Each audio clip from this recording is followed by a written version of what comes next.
unmute my microphone. Hello, everyone. Hello, hello, hello. Welcome to season 2 of Mythrill Monthly. Can you believe it, Elle? Can you Not believe really, that no. we're finally here? Can you believe?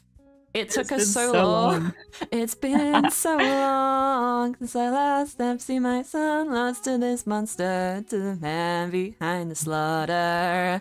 Hi guys, hello. Things are looking a little different. Yeah. They look very adorable. We got a couple of things to go through. So as you can see, we got a new background, new PNGs. Everything is looking pretty. Same starting soon music as always, because you know we love. I don't. That song doesn't even have a name. I've just named it Rats.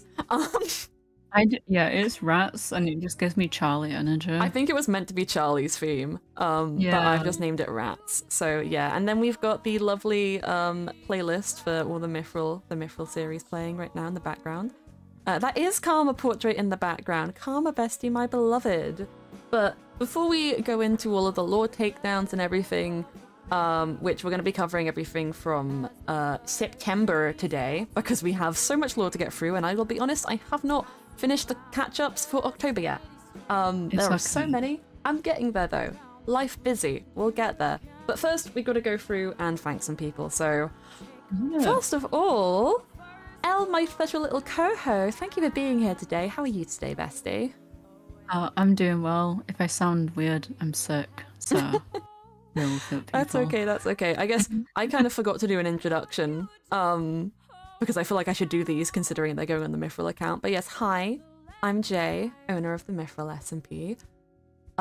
Little director bean here, and then obviously Elle, my co-host, who I already said, lovely little Elle Pond Fairy. And then us opening music, Rats, like we were talking about, was by the lovely Sky Was Taken to my special little bestie, my wife. We miss her. I miss your wife. Oh God! Stop trying to flirt with my wife. It's. I don't try.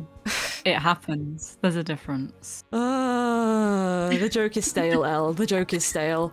I don't think it's a joke anymore at this rate. I do think it's stale. Oh, but anyway, our special new stuff today, though, is obviously our lovely new PNGs. Lovely Marsarcy made them for us, and he is so incredibly wonderful.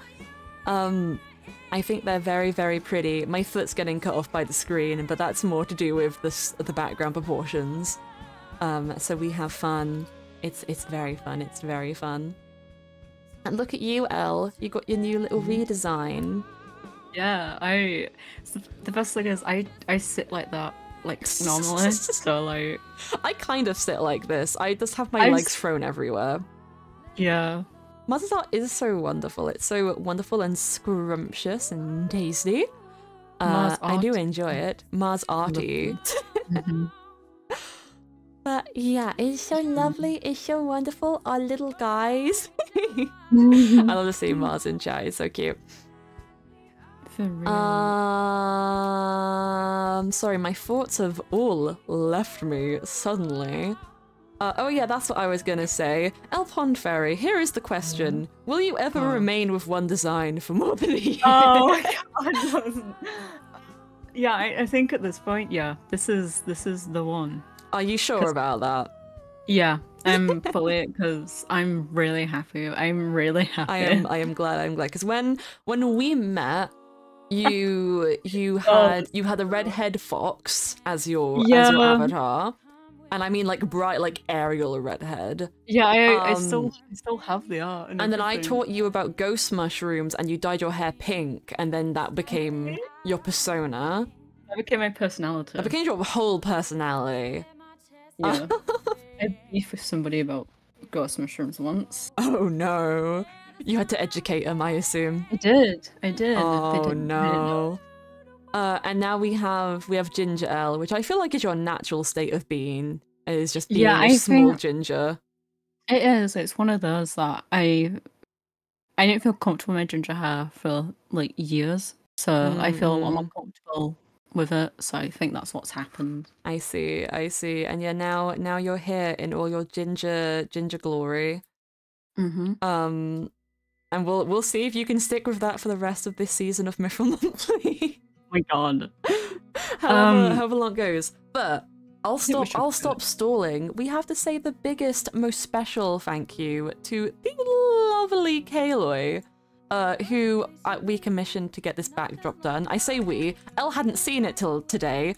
Elle was as in the dark as you guys were. But I highly recommend anyone and everyone commission Kaloy. There's their Twitter in the chat. Wonderful bean for people, for the little VOD heads watching on YouTube. You can also check out the description of the video. We'll leave everybody down there. We'll leave Elle, Mars, myself, Sky, and lovely Kaloy.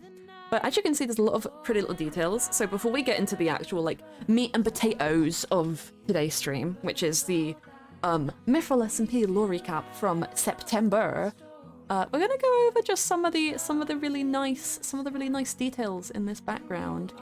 Is there anything in particular you want to point out, Elle? Well, also the stuff that I know, but I went to see if chat have noticed as well. But I like the Karma portrait. That was like the first thing. I also like the Karma portrait. It was like the first. I was like, that's Karma's portrait there. That was like that is.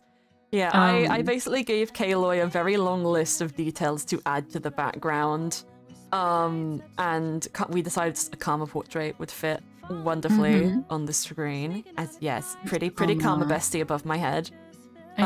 Fitting seeing as I play her. Is that one pot with the red thing? Yes, that's an eye. Yeah, that is a reference to our lovely Lilith. Lovely little Lilith and her watchers. We got a little watcher in the flower pot behind Elle. Any other details you've noticed, Elle, that you want to point out? There's a Mythrill rose I've noticed. There is, and it's actually in. It's in Mars's medicine bottle from Arc 2. Oh. And now Mars has the Mythrill rose. So, yeah, we got it in the medicine pot. There's another flower up there that you can see. Yeah. Is it? I can't fully tell what it is. That just might be my poor eyesight. It's another rose, but I will direct your attention to the liquid that it is in, and I will tell you that is not water. Oh, that concerns me now. Now think about roses and blue liquids, and who do you think that is a reference to? Oh. Do you want to explain for the class?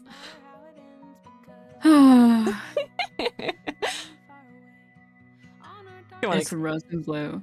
I'm trying to fully remember because I think I roughly remember. I think I know who it's about, but I can't put my finger on what to do particularly. Fun fact: someone got poisoned. Yeah. Oh my god, give me a second, my brain. Oh my god, seriously? No! Jelly got poisoned, right? It was Jelly's poison. Jelly got poisoned, but what was it? Honey's blood. Yes. Technically, you weren't wrong. It is blood, just not human blood. No, it's Honey's blood, and Honey has a link to roses, so we put a little rose in it. I like that. Yeah, I had a feeling. Got some cute little purple crystals around, some miscellaneous books. Skylar is correct about there being a Celine poppy. It's where the skull is. Yeah. Little skull of a poppy. That's grim. It's not guys. Okay, let's chill. This is the Mythrill SMP. That's not the you should thing. expect at this point. Considering, I mean, we haven't even seen the worst of it, but Arc 3 in and of itself, some of the new people's characters as well are just like vaguely dark in of their backstories and such. Also, so I don't know if this is me. Top right, it's a white flower. Is it meant to be a lily of the valley, or yes, it is. Just a general? It's Karma's flower. I had a feeling because it was near Karma's portrait. That was my guess. I like to think that Mythrill SMP is tastefully dark. I don't like throwing dark things in there without interesting people. Karma's had two flowers. Yeah, she's just different. She's always had flower. Yeah, Karma. So the way that I've always reasoned it, Arc 1, there was a lot of Wither Roses connected to Karma, but the Wither Rose is actually past Karma from before the calamity that destroyed the valley. And the Lilies of the Valley are new Karma. So anyone who remembers to the ending of Arc 1, the place that Karma was hovering above at the Mythrill Temple was covered in Lilies of the Valley, but there was none anywhere else in that place. It was only where she was standing. She just different. Yeah, because it's different. And then I got a bouquet behind me of various different flowers. We got some, I think those are meant to be whatever, alliums, yes. Yeah, I was There's some alliums, some buttercups. The orange ones, I think are supposed to be a reference to somebody else, but they don't quite look correct. But you know what? I'm gonna leave that as a surprise. Oh, I think I might know who, question mark. Yeah, we got some cups of tea scattered around places. We've got some Mythrill coins up on the second bookcase above the fireplace. Big up Kaloy for like animating the fire and the eyeball. Like so kind of them to add in details like this for me. It's very, very sweet. And then also behind my chair, there is also some papers, but they are noticeably burnt. Now, does anyone remember someone from Arc 2 specifically who burnt papers? I'll tell you one thing, it's ironic that they were burning things considering then their origins. No flowers of the red eye. Yeah, I love those. I'd say those are probably also poppies. I do. I like it just because it's like a big bunch and there's just this single like a watcher eye. That's the... it's very cute. It's very fun. I think the way I see it is like it's a normal flower, and it's like the middle of the flower, like where the pollen is. That's the actual like where it is. It's kind of nestled there. It's just kind of cute, isn't it? Just kind of a cute little time. And it is nighttime because, well, it's nighttime for me, so... Yeah, so... And also stars. We like stars. Yeah, it's pitch black outside, I think, in the UK, but, you know. Probably. My curtains are closed because I hate everything. But Kaylo also brought me my board back, and look who's there! Oh, is it your boy? Sorry, It's my boy! It's my boy. It's the Marsarcy it's the patented Marsarcy jump scare. But we removed the screen. We got our little whiteboard. We got a little whiteboard for displaying our stuff. I don't think we'll get much use of it today because I don't think I personally have too many screenshots that will be relevant to the lore. Okay, there we go. But we will see. We will see. There's another Mars for you guys, and now he's gone. I do not remember how much of stuff is set up. I do not think I actually re-imported the alerts for the Mythrill Monthly scene. Not that there was many to begin with. But they're not super needed for this because this isn't an Ace of J stream. This is a Mythrill SMP stream. And I'm not making it a dedicated Twitch channel because like hell I'm trying to grow something else. No, like not. We love you guys. However, it's just also just very much easier just to do it on this channel. Maybe if I went super corporate with things, but you know, no one complains. We have a separate place for it to upload on YouTube, and you know, VOD heads will enjoy hopefully. But yeah, I think we've gone through the base. How dare you, Elpond Fairy? You hated ads, okay? How dare you, Elpond Fairy? Subscribe to me. I can't believe this. I can't believe this. I can't believe this.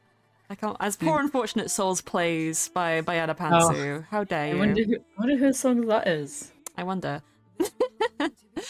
But we'll cut off with the preamble, as I'm sure you're all very interested in hearing about the lore.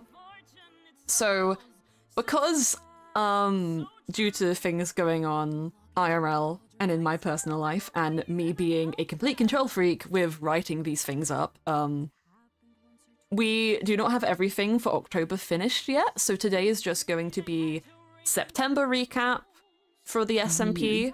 We are hoping to have a second Mythrill Monthly this month that will go over October. That we'll be able to squeeze in before the end of the month, but that will really depend on things. But if not, we'll get October and December, and we'll just go along with it as and when we can. So it's also October. There's a massive chunk compared to like September. Yeah, like I think October was our biggest month in terms of like just outpour of lore that people were doing. Not quite sure why. I guess there was a bit of a holiday. But October was crazy. It was wonderful and crazy and amazing, and I love everyone's lore. It's just a lot to keep track of and recount. I think October's like at the point where everyone like settles into stuff like university and that. Yeah, so it just got a little bit hectic, but I think November's been a lot calmer. It has. So as soon as I get through October, we'll be able to get through that many. How many law streams do we have in general? In general, I believe it's somewhere in the 60s, Elle? Yes, I counted 2 hours ago.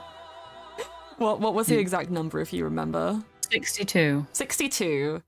We have a total of 62 law streams. I will tell you guys as a fact, by the end of Arc 2, which was about 7 months long, we had 82. Yeah. And Arc 1 was also 6 months long and had 21. So we're about 3 months in, 62 law streams. Wow. Yeah. I am so happy and delighted, but also calm down. Yeah, that's including some upcoming ones, like, and by upcoming I mean like the next like couple of days. So like yes. But I expect we'll get a little bit of a lull period over December because it's a very busy time for like people IRL. But yeah, we'll just see how things go. It's hard to really tell the longevity of an SMP because we know what beats we have to hit, but they can take a while. So and that's okay. Yeah, we'll just see what happens. Your funeral plans spare me 4. Actually, it's 4. How dare you, Lizzie? I'm kidding. That brings up to like 66. So. Okay. One last thing before we begin. If we could just get a quick chat check for audio levels, mainly for the music. VOD watchers won't be able to hear any music since it will be removed, but I just want to make sure that it's you can hear us perfectly fine and the music as well. It's good? Okay. You'll let me know, because unfortunately today I am using YouTube for the music, because Spotify has been mean to me, but it will be fixed soon, so don't worry about it. It'll all be fine. But yeah, I guess without further ado, and I'm definitely not stalling,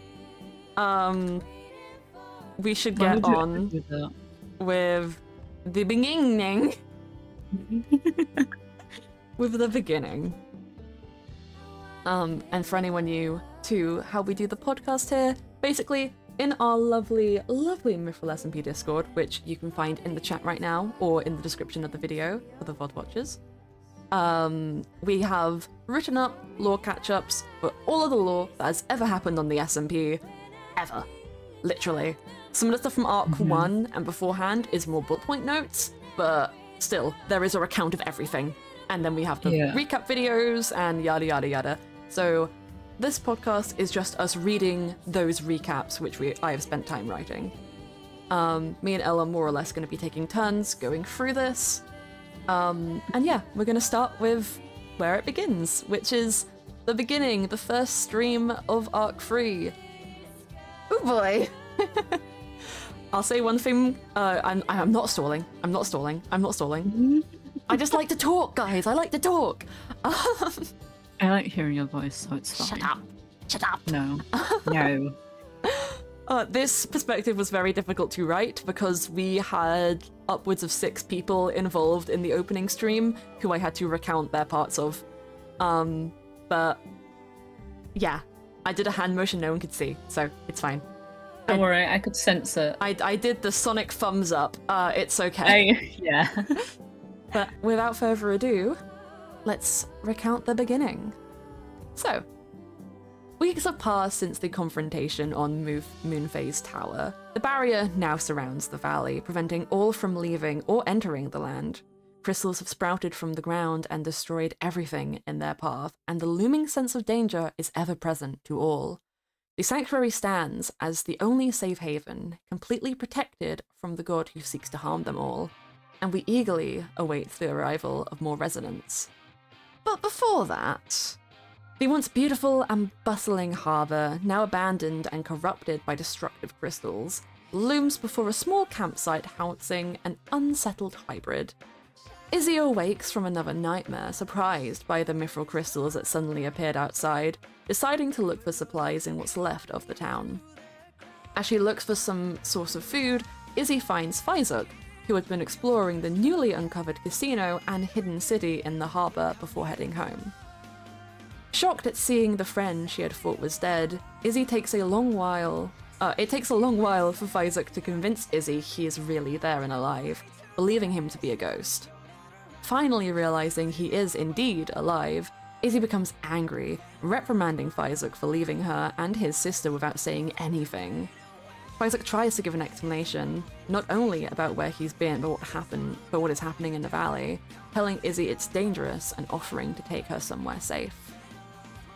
As they travel, Fizuk asks Izzy how she came into the valley, explaining that she's been searching for him for months after he disappeared, refusing to quit even after he was pronounced dead and a funeral is held for him. As they approach the sanctuary, Fizuk reveals that he cannot enter the area, the magic protections repelling him just as they do Warren due to their warlock connection. Izzy is scared to enter the sanctuary alone, wanting to return to her tent, but Fizuk insists she enters and delivers a few messages for him, which Izzy agrees to. With a final mention of where Izzy can go to speak with him again, Izzy walks towards the sanctuary, unsure if she should believe Fizuk's story and wanting to learn the truth of what is happening in the valley. After speaking with her familiar, Toshi, about the letters she had him deliver to people within the valley, Jay heads out of her home to find Artemis. The two walk towards the infirmary, musing over the past few weeks and the few people who have already arrived in the sanctuary, mentioning how Mars was left in a coma after regaining his soul. As they discuss things inside, a group of people gather before the building, all of them par Izzy having been given a letter from Toshi inviting them to the sanctuary. Unsure of where they are, what they should do, and growing impatient waiting, they open the door to the infirmary. Greeting the sudden guests, Jay takes control of things, but asks for introductions, making the acquaintance of Izzy, Chilzo, Lizzie, and Jamie. Knowing they must have many questions, Jay and Artemis begin to show them all around the sanctuary, promising to explain things at the end. As they head down from the infirmary towards the portal, they find another unfamiliar face, panicking after they exited Never. Despite Jay's attempt to calm them down, Cersei's panic turns into rage as they begin to threaten the Fae. Even with this tense interruption, the tour continues and Cersei begrudgingly joins along. After exploring the shops, seeing the hotel, and being warned not to enter Karma's, a name Chilzo is shocked to hear, temple without warning, they head to Jay's office for an explanation. Together, Jay and Artemis explain why no one can leave the valley, how Warren seeks to destroy everything in his search for perfection, and how they wish to protect who they can from him. Understanding that their story might be hard to believe, Jay tells them to try and leave the valley should they need proof, along with giving out protection sigils to allow them safety even if they don't wish to stay within the sanctuary. With all said and done, Jay encourages them to explore the sanctuary. Why does that cut off that way? I think I fixed this when it was added to the thing. It cuts off abruptly. I think you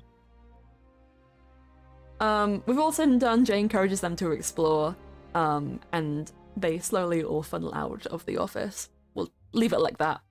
I'll have to go double check that that is fixed. Errors, ladies and gentlemen, I have dyslexia. As everyone makes their way out of the office, Izzy stays behind to have a word with Jay and Artemis, the three of them heading upstairs to talk about Fizuk, learning that their friend is not only alive, but has seen Sky, Jay's missing wife. Fills both Artemis and Jay with hope and immense worry, whilst also showing Izzy that Fizuk's story was not a lie like she believed. Thanking Izzy for sharing their information and once again offering them safety within the sanctuary, they leave the office to look for other new arrivals to the sanctuary, whilst Izzy exits the safety of the safe haven entirely. Bestie running out into the wilderness. For reals, especially when like there's too many people here, they smell, I'm out. Especially when I'm gone, guys. I'm out. See ya. Salutes. Goodbye. Caught off guard that he isn't the only demon within the valley, Chilzo leaves the sanctuary, heading back to the tavern to write within his journal. Lizzie heads to the library to learn more about the world, finding some troubling information about pandas as well as history about the end, before bumping into Cersei on the bridge, who is fascinated by Shroom's fur.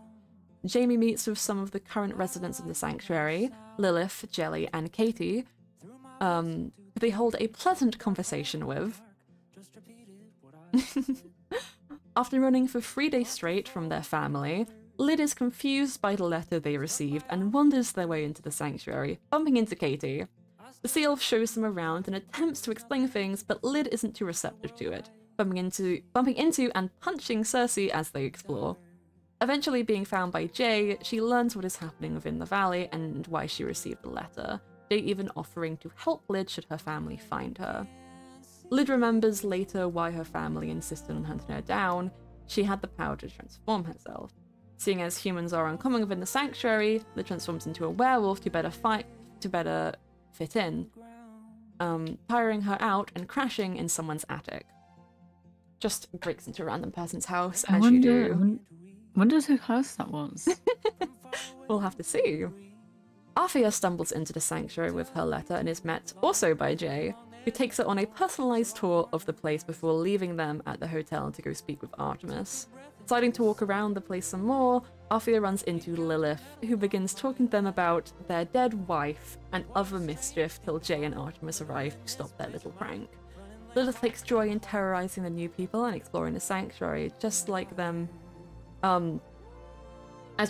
this is her first time in the area, running around raving about the world coming to an end. She takes a sudden interest in Jaime, sneaking glances at them whenever possible, but after speaking with the group about Selene, Lilith decides to go take another nap. With more people, new and old, yet to arrive in the sanctuary, a looming threat outside its towers, and more mysteries to find within the valley, everyone is left to wonder what their place is in it all. Will they help protect the sanctuary, find a way to break the barrier, prevent Warren from killing them all? Or will they cause trouble themselves? All with unique motivations, personalities, and wants, the only answer to these questions lies hidden within.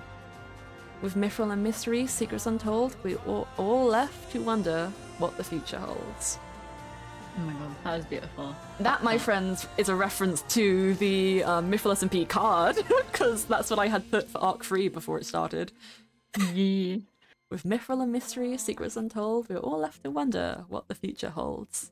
Me making a little bit of a rhyme. It works and I like it. Yeah, that was our very interesting opening stream. Had to section some things around. Lyd has some technical difficulties, so she got her own separate paragraph. Same with Arthea, who showed up a bit late. Because, you know, we can't all have time free. It's so sad. But it all worked. It all worked. I obviously will have to go and fix that sentence that is apparently broken. I'll get to that. I'll get to that soon. Soon. Next two, rather short, but our lovely Elpont Fairy is going to be filling them out for us. So how would you like to start with a human in a world of magic? I don't know, my brain just broke. A human blacksmith, Claire, travels through the valley with an interest in learning more of the mysterious metal it is named after, Mythrill. Coins in hand, which they had tasted in order to get an idea of its components, Claire discovers the sanctuary and decides to look around. Becoming increasingly uncomfortable with the magical nature of the place, but not wanting to leave after having travelled 4 days to get it there. Deciding to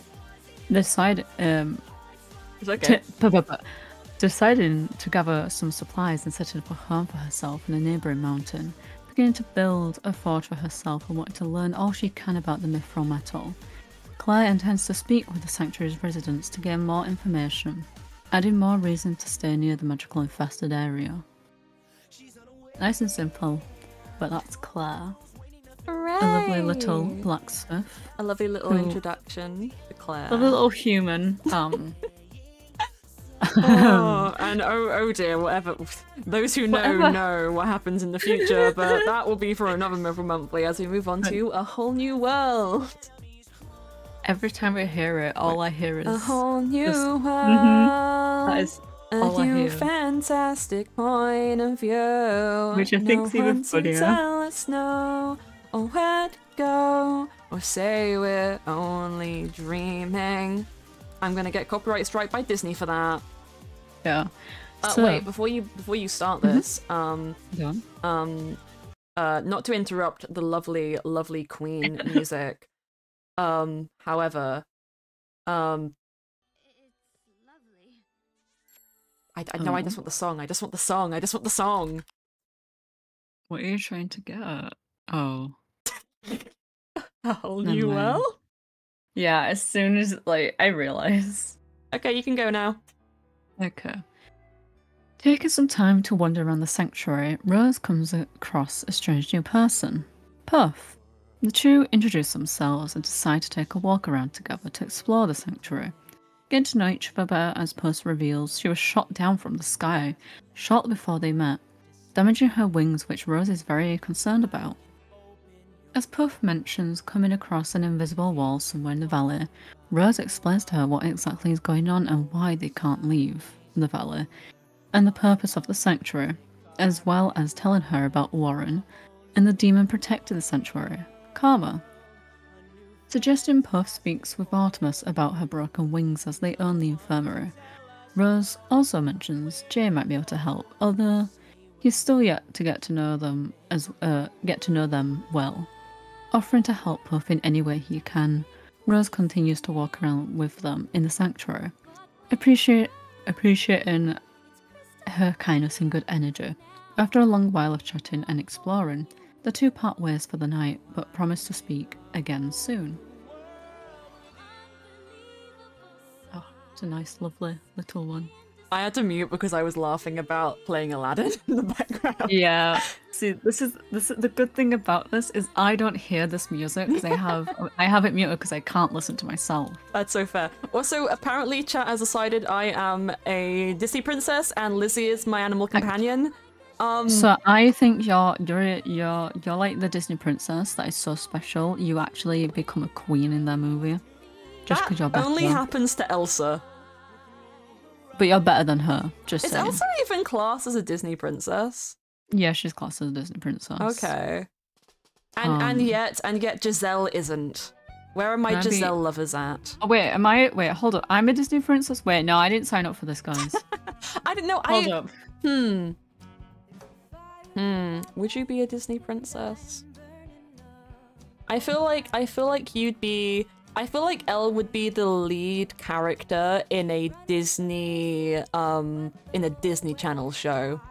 Or a Disney original movie like Descendants. I don't know if that's better. Okay.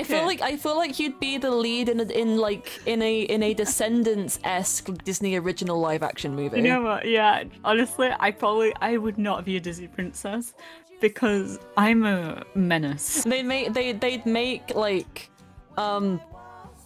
make their own version of that one TV series that has like hybrids in it, and it would just Elle would be the main character.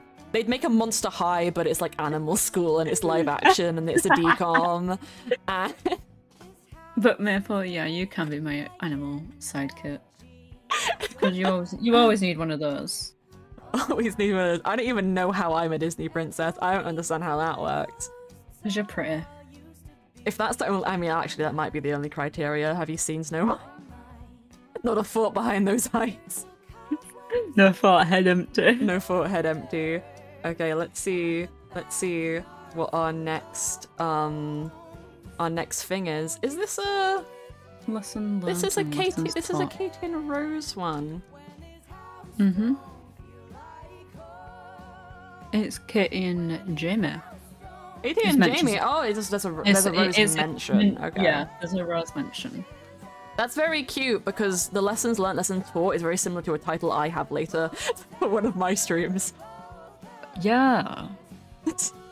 Which I did not realize. I try and keep all of them different. Oh dear, oh dear, oh dear me, oh dear me. Yeah, the playlist Jay's playing is the Mythrill characters playlist, like the big playlist that I've made, but it's the playlist is available on Spotify. Elle, if you want to grab the link and put it in the thing. We have also recently added it to YouTube, just for today. There you go, guys. But essentially, there's also a list in the Mythrill SMP Discord where you can see like the order of songs posted. So it's every like 2 or 3 songs represents a character. ARC-free members have not yet been added. I think we'll probably do that around the new year. Yeah, I'm trying to do it after Christmas, New Year time. Yeah, we kind of tried to align it with the art, but because I've had yet to get started on the member art for ARC-free, we're just sort of messing things around a bit. But yeah, this particular song, who is this one for? Or is this a general valley? What song is it? It is the Crane Wives, Ashes, Ashes, Dust to Dust. Allies or Devils enemies? After both of us. If it's allies or enemies, that's one I believe. Is Moon song. Oh, Curses. Me. I'm getting my Crane Wives. It's Curses is my song. Curses is your song. It's Artemis. I'm good enough. I've got to stop singing. I'm not singing correctly is the problem for this one. I just like this song a lot. Now Curses is gone. But yeah, if you guys want to play a little game of trying to guess what song is for which, I'll tell you the one playing right. We've already had this one. You guys can make a little game of trying to guess which song is for which character, because that is quite fun. But yeah, we'll get on with the lore for Lessons Learned, Lessons Taught, Katie and Jimmy Can Fly. But yes, waking up in a frenzy from yet another nightmare, Katie is forced to realize her terrible dreams were not a consequence of losing her soul, but instead a creation of her own mind. Noticing that she had fallen asleep in the storage closet of the infirmary once again, noting that Rose will be annoyed she didn't come home last night, Katie leaves the building, muttering how if anyone knew she kept going up there, they would think she's weak. Meanwhile, having just returned to the sanctuary after searching for a place to settle down in, Jamie decides they wish to speak with Katie. Having noticed during their first meeting that the sea elf had a witch's staff, Jamie is interested to see what they can do with it, being a bit concerned over the fact it was in her possession in the first place, considering Katie's not the witch. With that in mind, Jamie heads to the fish shop and they had seen Katie in last. Arriving back home, Katie quickly realizes Rose isn't there and is relieved to not have to make an excuse for her absence now, only to spot Jamie outside. Immediately getting to the point, Jamie points out Katie's lack of magical fortitude, causing her to get defensive. Rudely being insulted leads to being questioned about her staff, with Katie struggling to understand what's going on with it and attempting to make the way she obtained it, taking it from Panky's dead body, sound socially acceptable. Quite a challenge, that is, to be honest. Yeah. Kind of grave robbed, but... Do not do that. I mean, Panky was a terrible person, but only character Panky. Real Panky is lovely. Character Panky. Real Panky is... Real Panky is great. Character Panky... Yeah. Different story. Kidnapped people, tried to enslave them with a magical potion, sold their soul... Just a few things. Killed people. Yeah, just a couple of problematic things. It happens to the best of us. Not really. Anyway, continuing on. Concerned over Katie's use of the staff and wanting to ensure its safety and that it's respectfully taken care of, Jamie explains that Katie probably won't be able to unlock its full magical potential. But they take an interest in how Katie got the staff, explaining how it was used by Panky whilst working for Allura, as well as how the Puko stole several people's souls, which Jamie has the audacity to laugh at. Growing defensive and angry, Katie says Allura is lucky she doesn't know where she is, only for Jamie to swiftly move the subject along. The two have a surprising heart-to-heart over their family situations, bonding as Jamie reveals they left their family behind, to which Katie offers assurance that she's there to talk should Jamie ever need it. As they talk some more about what should be done with the staff, Katie shows Jamie how the fish shop... Katie shows Jamie... what is that sentence? How to fish, as the witch talks about. Where do I get a shop? It was a shop was mentioned earlier. Katie shows... Yeah. I'll restart something. As they talk some more about what should be done with the staff, Katie shows Jamie how to fish, as the witch talks about opening up her own shop in the sanctuary, agreeing to advertise for each other's businesses. Despite their rocky start, the two part as friends, agreeing to meet again soon and leaving each other with smiles on their faces. My favourite thing about that is that in future lore, Katie advertises Jamie's shop anytime it's mentioned. Oh, that's so cute. It's really funny because I was having like a real serious conversation or something, and they're like, "Yeah, come to Jamie's shop." I couldn't work it into the. Also, I realized where I got shop from. My brain read ahead and cut out everything in between fish and when it's a shop later in the sentence. Dyslexia, everybody. But I couldn't fit it into the actual recap. But Katie's character was so adamant that they had shown character Jamie the wonders of fish, and just really thinks they enjoy eating it when character Jam doesn't like it at all. Yeah, it's so good. Oh. Katie tried, and that's all we can say. She did. But I believe the next one is for you to take, my lovely, where we have the flame of a new face, which is me trying to masterfully merge two people's different perspective titles together. Yeah. So you may go ahead. And it worked. Deciding to stick around and explore the unfamiliar land, Cersei spots an unfamiliar face within the sanctuary.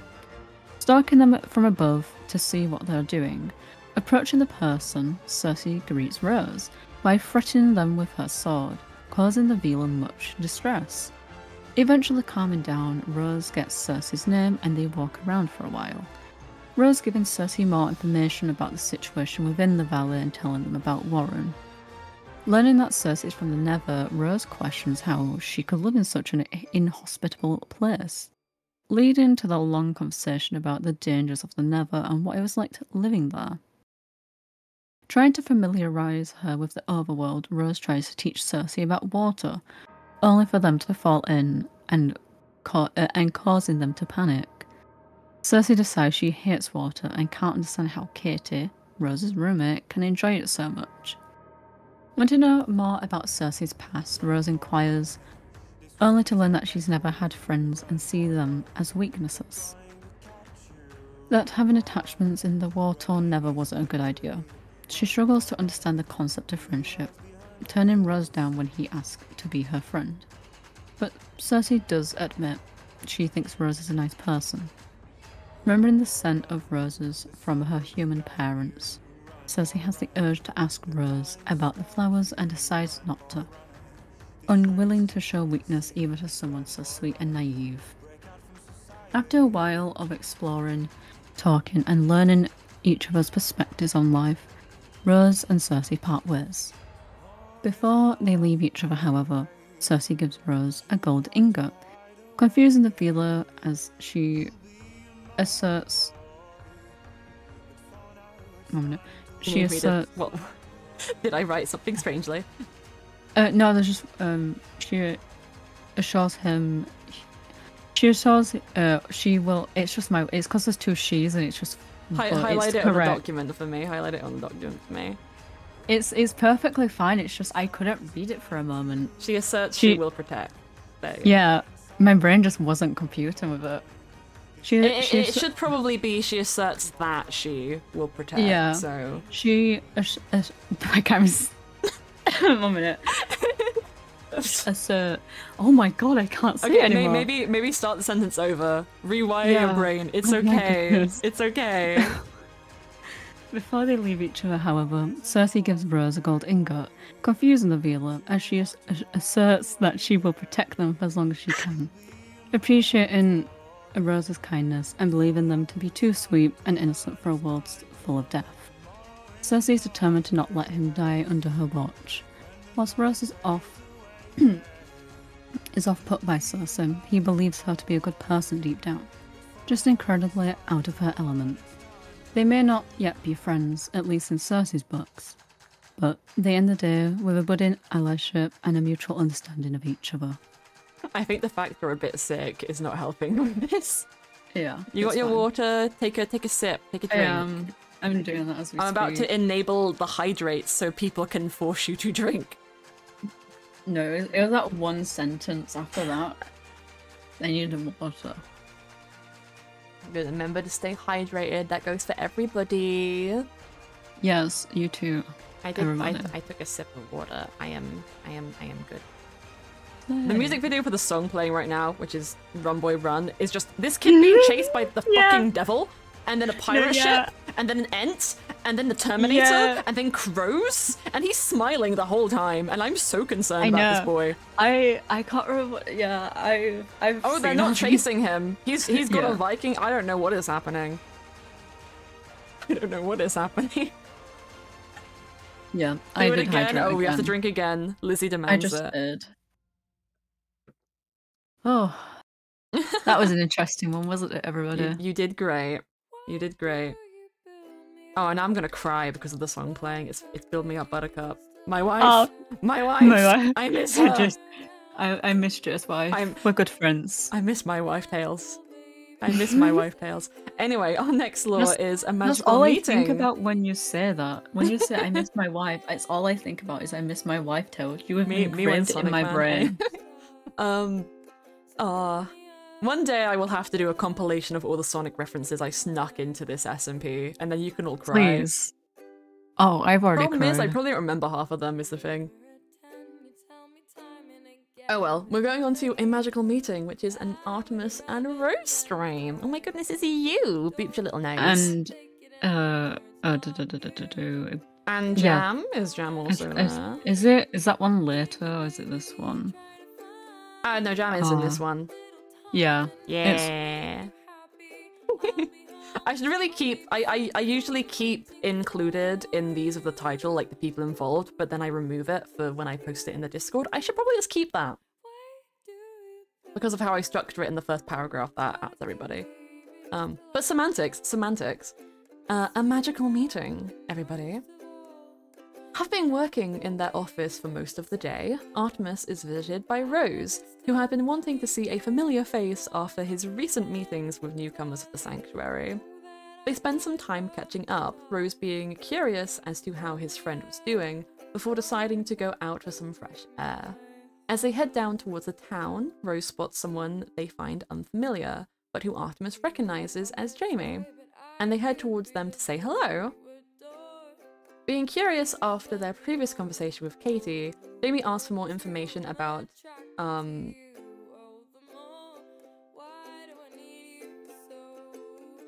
what is that word?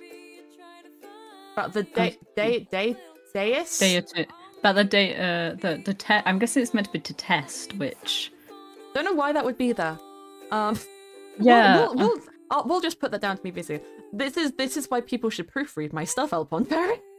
Yeah, I'll do that. It's okay. Well, it might be deceased, but with the spelling, I think it's one of those things I corrected on the actual thing and not in the document. Thank you, Skylar. I'll start that paragraph again. Don't mind me. Being curious after their previous conversation with Katie, Jamie asks for more information about the deceased witch Panky, which Artemis gives them. Rose asks Jamie how Katie has been, not having seen his roommate in some time, only for Jamie to mention how defensive the sea elf became when speaking of losing her soul. Entering a conversation about magic, Jamie goes on and on about the many magical spells they are capable of, which Rose finds very interesting. Oh, very impressive, I should say.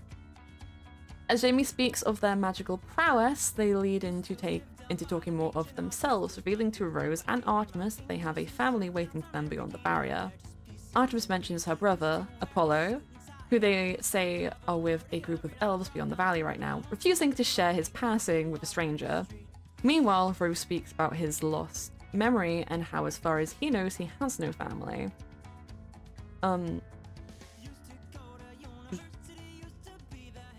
Once again, I missed words in this telling. I should just do this from the actual thing, shouldn't I? You can do. I should do this from the actual Discord. But anyway, as they share stories, Jamie revealed she ended up in the valley whilst traveling to find their missing mother. Ooh, a missing family member. We love those. Oh my goodness. During their conversation, Chilzo passes by, causing the three to discuss how he mysteriously disappeared after the tour a few days ago, having met many of the new people entering the sanctuary. Jamie and Artemis agree that caution should be taken towards them, seeing as many of their intentions are unknown and seeming rather sketchy and troublesome. Moon version 2 missing mother. Oh no. Moon sails out of the valley after finding out that where their mother is. Jam enters the valley not knowing where their mother is. Oh no. Oh, it's so funny. Anyway, continuing, because I can't stay on track for a second. Coming to the end of their conversation, Artemis takes their leave and heads back to their office, unable to shake the off feeling they get from Jamie and hoping they're just overthinking with all the stress recently. Left to their own devices, Jamie and Rose talk some more before also parting ways, agreeing to hang out again for a sewing session in the future. Rose heads back to his room in Katie's shop, also musing over how something feels off about the witch, whilst Jamie panics over the lies they keep telling and setting out to make Artemis like them more. Oh my god. Seems people being rather sus towards the lovely Jamie the Great. The amount of times I'm like, something off about Jamie. Something off about that one. It's like everyone's like, there's something off, but they seem friend-shaped, so we're not going to do anything about it. So, we have a new guest with us. Is it your cat? Yeah, I felt really bad. I heard him meowing. I was like, Echo. So he's here now. Am I going to have to ask Kaloy to draw a cat to put on the sofa? I might have a cat. No, we can leave it. I can hear the little jingling of the bells. Yeah, every so often you might just hear him. He might just be there. But we have another thing to go through, Elle. We have a new friend. Speaking of a furry little companion. Yeah, ironic that, isn't it? So, I mean, this one isn't quite feline, but this one's more. Oh my god, Kaloy's in chat. Hi, Kaloy. Oh, hey, Kaloy. Guys, follow Kaloy. We love Kaloy. The mention of. Do I need to get Kaloy to draw a cat? Do I need to commission Kaloy for a cat? Kaloy, we love you. Whoa. It is pretty barking, Mad Maple. Oh my goodness, we stand. I feel like at this point, Kaloy is just the honorary artist of the Mythrill SMP. I feel like this. Oh my god, Echo. They're the person that we recommend to everybody if they want art done. Yeah, we recommend it to each other. To each other. We go, well, you should get Kaloy to do that. We are going to work them to the bone, and I feel so bad. Me too. It's okay. But it's okay. I'll give Kaloy a hug. It's all right. Okay, it's not my fault. Kaloy's art is so tasty. I ate it. I eated it. I'm gonna jump into the animated fire and eat it. Oh. I mean, it might not be real. It might taste good because it's not real. Maybe it's Jello. Okay. You've sold me on that one. Alright. You should continue with a new friend, Elle. It's a Ustream. It is. Having received a letter inviting them to the sanctuary by the mysterious Joe, Sheba arrives at the safe haven, assuming the welcome party to be late as he can't find anyone around. He is soon met by Artemis, who had been heading back to restock her bakery when she noticed the canine hybrid walking around, and the two introduced themselves to each other. As they converse, Lilith awakes from her nap, deciding to go around the sanctuary to make some mischief. It's not too long till she comes across Artemis and Sheba, who she quickly takes a dislike to. Deciding a tour is in order, Artemis takes Sheba around the sanctuary and shows him around, with Lilith tagging along to antagonize Sheba, referring to him as Scooby-Doo, and hang out with Artemis. After showing Sheba all of the sanctuary, Artemis gives him a protection sigil and how it will protect him should he decide to live outside the safe haven, and explain to Sheba how it works as magic is quite a foreign concept to him. They end the tour at the Starlight Tavern, where Artemis and Lilith catch up on recent events. The barrier being up again, Celine's disappearance and true name, people getting their souls back as Sheba observes occasionally speaking to the tavern's dog, Rupert. But our beloved, the best character, the one true god, Rupert, our beloved. Nothing could happen to him. He's totally off limits. If Rupert dies, the server dies. things. I think I will actually cry because I'm really I'm attached to him so much. I think I named Rupert. I named Rupert and I love him. My cat is being a menace though. The cat, however, that lives with me. Menace right now. Absolute menace, but continue. Artemis also fills Sheba in on some things, such as the other people they have met within the sanctuary. Having more work to do in their office, Artemis decides to go, leaving Sheba and Lilith alone in the tavern. Immediately after Artemis leaves, Lilith announces her disliking towards Sheba. Not that it wasn't obvious since she spent the whole tour taunting and insulting him. She states she can see right through Sheba's little facade, and the two get into an argument. Facade, my beloved, facade. Yeah, every time. I do it so many times. Oh, it's alright, it's alright. It's the French. It's the French. It's okay. I hate the French. Oh, sorry, I love them. Anyway. I'm about to beat up the French guys, oh no. And the two get into an argument, Lilith threatening him should he hurt any of the people she cares about. With that, the two leave the tavern and go their separate ways, with Sheba returning to the sanctuary and musing over what he's learned today, citing that whilst Lilith has piqued his interest, they won't be an issue or interrupt their plans. Meanwhile, Lilith heads home angry, deciding to pass by Isaac's house and throw a brick through his windows, shattering the glass all around as a way to calm herself down, ranting to the watchers about Sheba before getting... Is it a fitful? Yes. Yeah, a fitful night's rest. What? A fitful night's rest. Why are you climbing the monitor, Echo? Bro, what is it? Sorry, my cat is now looking at you, Jay. Come on, finish low. No, it is. It is? Oh, yeah, it was putting night's rest. Okay, good, sorry. I got distracted by chat. We were attacking the French. Thank you, chat. I appreciate you By guys. the French, I mean Rose. Oh. Anyway, here to break it to you, Rose. Sorry. Rose has been removed from the SMP for being French. Not my fault. I'm kidding, we would never do that. We would never do that. I'm not even French. Oh, that's better then. You can stay. But yeah, that was a little introduction to of Sheba, who Maple Chai plays Sheba. We do love Maple. We do love Maple. No, Echo, please. He's on the PC again. Oh god. Pick up your cat, bestie. Control the animal. He's a man of his own, Jay. You should know this.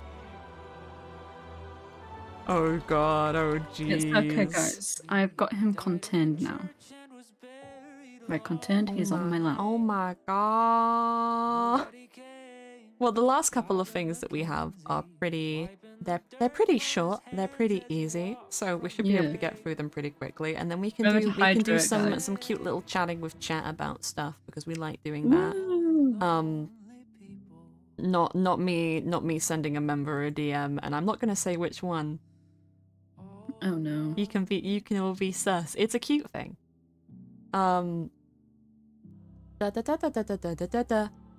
Anyway, the next one. What? My cap lock is on. Building foundations. Oh my goodness! And this is a pop stream. Yay! Oh. Very short one. So, needing to get some supplies, Puff heads to the sanctuary, bumping into Arthea as she browses the stores. Both being new to the area, Arthea decides to approach Puff and ask if they're okay, then explaining that they've had a rough couple of days and how they've injured their wing. As they go around the shops, Puff shares how they plan to meet Warren and convince them to take down the barrier, possibly even planning to fight them. Arthea is very concerned over Puff's plan, which they voice to the other, but Puff still believe it's worth a shot. Shopping done, Puff heads back to their house, leaving Arthea to get settled into the sanctuary. Very brief, but establishes two things. The characters have met, and Puff wants to stab Warren. Kind of burst. Which I think everyone wants to do, but I think most people are a bit more cautious. Yeah. Wow. And then we have another little baby one that I'm gonna read again. My goodness. Or do you want to? We can go back and forth if you want, or we can just, I can do these two and you can do the next two. Oh wait, no, wait, no, the next one is big. The next two are big? I thought we were further along than this. Oh no, I can still do them, I don't mind. No, I'll do this one, and then you can do Unwanted Guest. Because that's a new one anyway. Oh my god. So, searching for clues, a Claire stream, a Maddie Claire. On the hunt for more Mythrill. Actually, I'll specify here because I don't remember if we did last time. Maddie's username is Maddie Claire. Their IRL name is Maddie, but their character name is Claire. And I think a lot of people have been getting confused about that, so I'll just put that here. Because it is rather confusing. But yes. Searching for clues. So, on the hunt for more Mythrill, Claire comes to the sanctuary to barter with the villagers, only to meet Arthea, who happen to be walking around. It soon becomes apparent that Arthea has an interest in magic, something Claire is apprehensive of due to a bad past experience, as well as learning more about Mythrill. After sharing that the valley is now surrounded by a barrier, a magical force preventing them all from escaping, Claire swears to find who created it and force them to take it down. Realizing they both share a common interest in learning about Mythrill, the two agree to help each other, though Claire is less enthusiastic about it all. Seeing as Claire didn't receive a letter inviting them to the sanctuary, Arthea is the only person they have met since arriving, though she agrees to keep Claire's existence on the down low since they aren't too fond of interacting with magical creatures. Once the two say goodbye, Claire turning down Arthea's offer of a protection sigil, the human decides to have a word with whoever runs the city in order to learn what is truly going on within the valley. Oh my goodness. Ooh, foreboding. I wonder what would happen. I wonder what's going to happen. Pretty, oh my goodness, pretty wild. Who knows? Anyway, we get another one. Because I thought we were further along than we actually are, but we're not too far off where I thought we were, so yeah, it's fine. You can go ahead with an unwanted guest whenever you so wish. Settled within the new tavern, Artemis reads a letter from her fiancé, Loco, explaining the details of their banishment from the inn. That is until they hear a noise from outside. Meanwhile, Cersei muses to her fires, which is chat, about the recent interaction with Rose, as she observes the tavern, considering stealing from it. As she ponders the resources she needs and realizes she has no idea of to obtain things the fair way, the door suddenly opens to reveal Artemis. They awkwardly head inside together, passing knowing glances but neither knowing how to... Is it broach? I do believe so. Yes. Broach the subject. Starting small talk about the horse in the stables outside, learning that the creature belongs to a friend of Artemis. Cersei then more agitated than before. Not wanting to continue the conversation, Cersei goes to leave the tavern, only for Artemis to follow her out, stating that Cersei is very good at leaving people, which sets the Ghast hybrid off.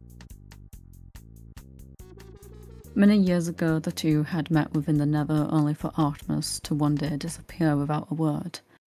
Angry over being abandoned and Artemis seemingly being better off without her, Cersei starts a fight with the half-elf. Artemis is trying to help people to protect the people they care about, but Cersei can't comprehend it.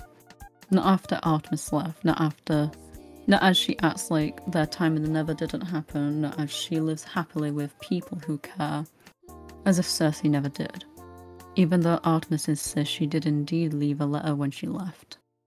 A letter Cersei never got the chance to read or knew existed. It does nothing to help the situation.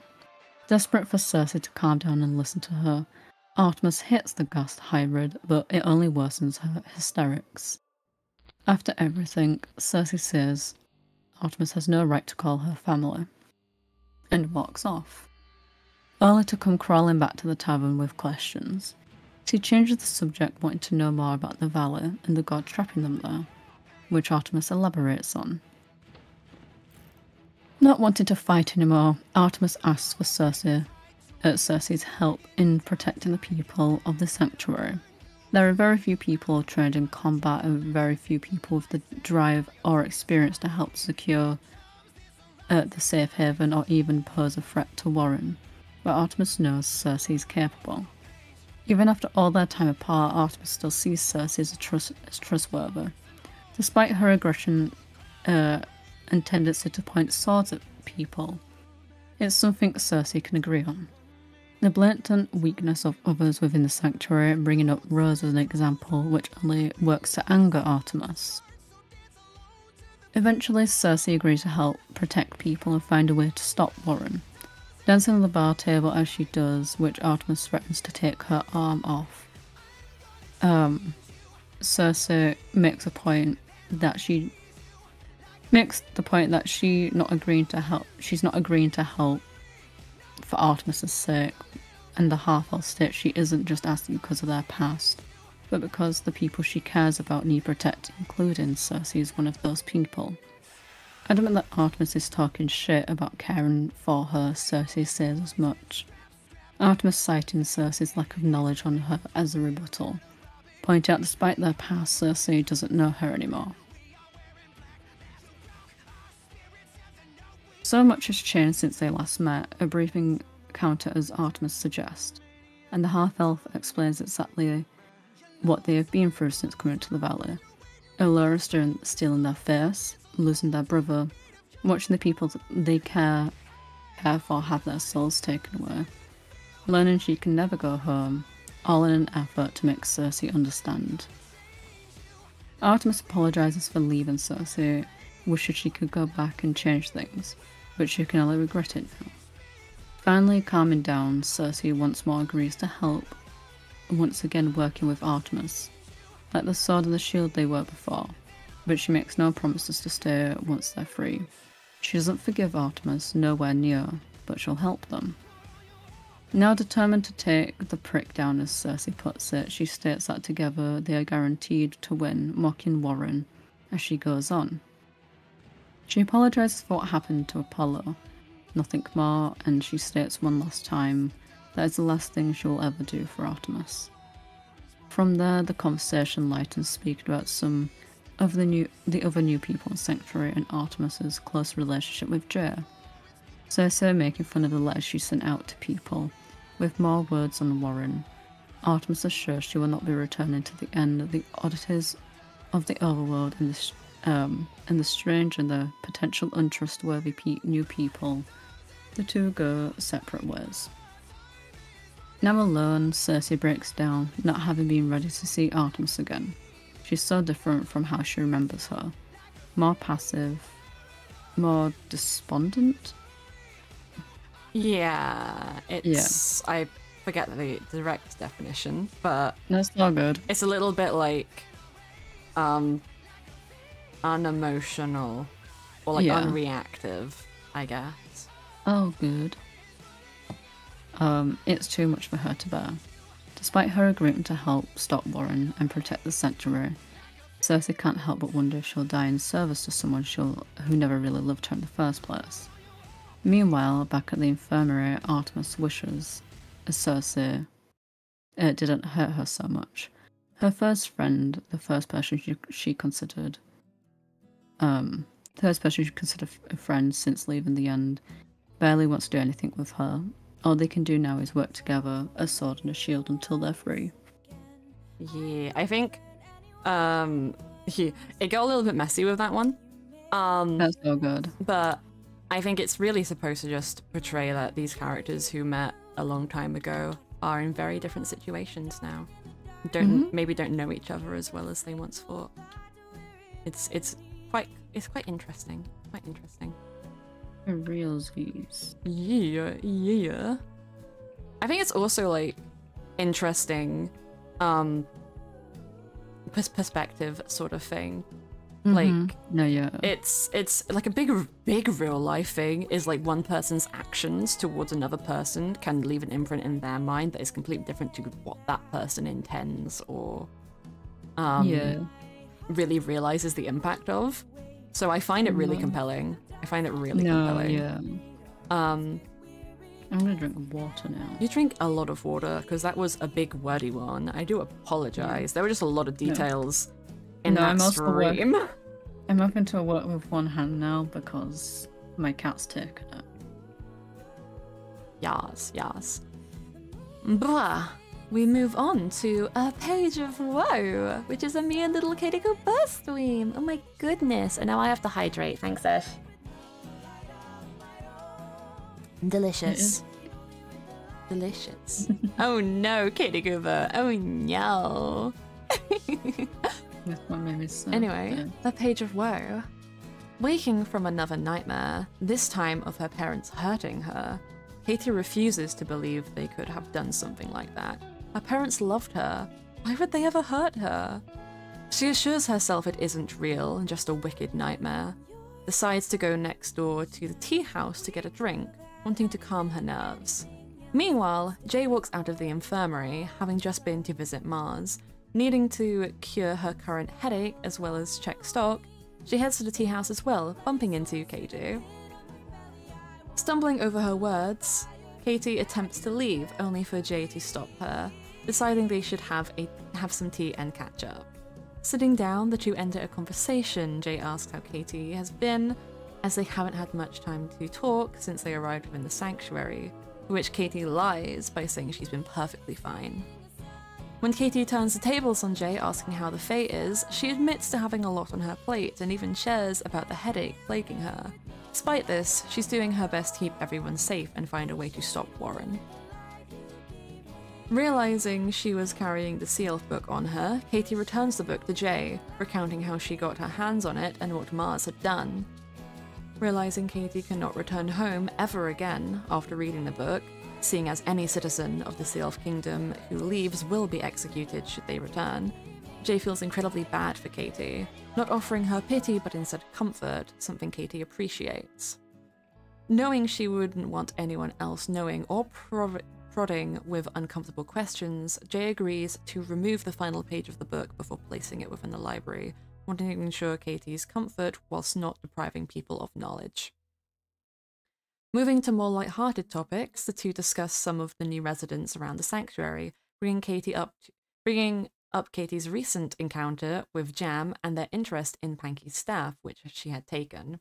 Commenting on how she took the staff during the encounter at the tower, something Katie had thought no one had noticed, Jay notes that it was a smart move to grab the weapon and offers what information she has on the staff to Katie.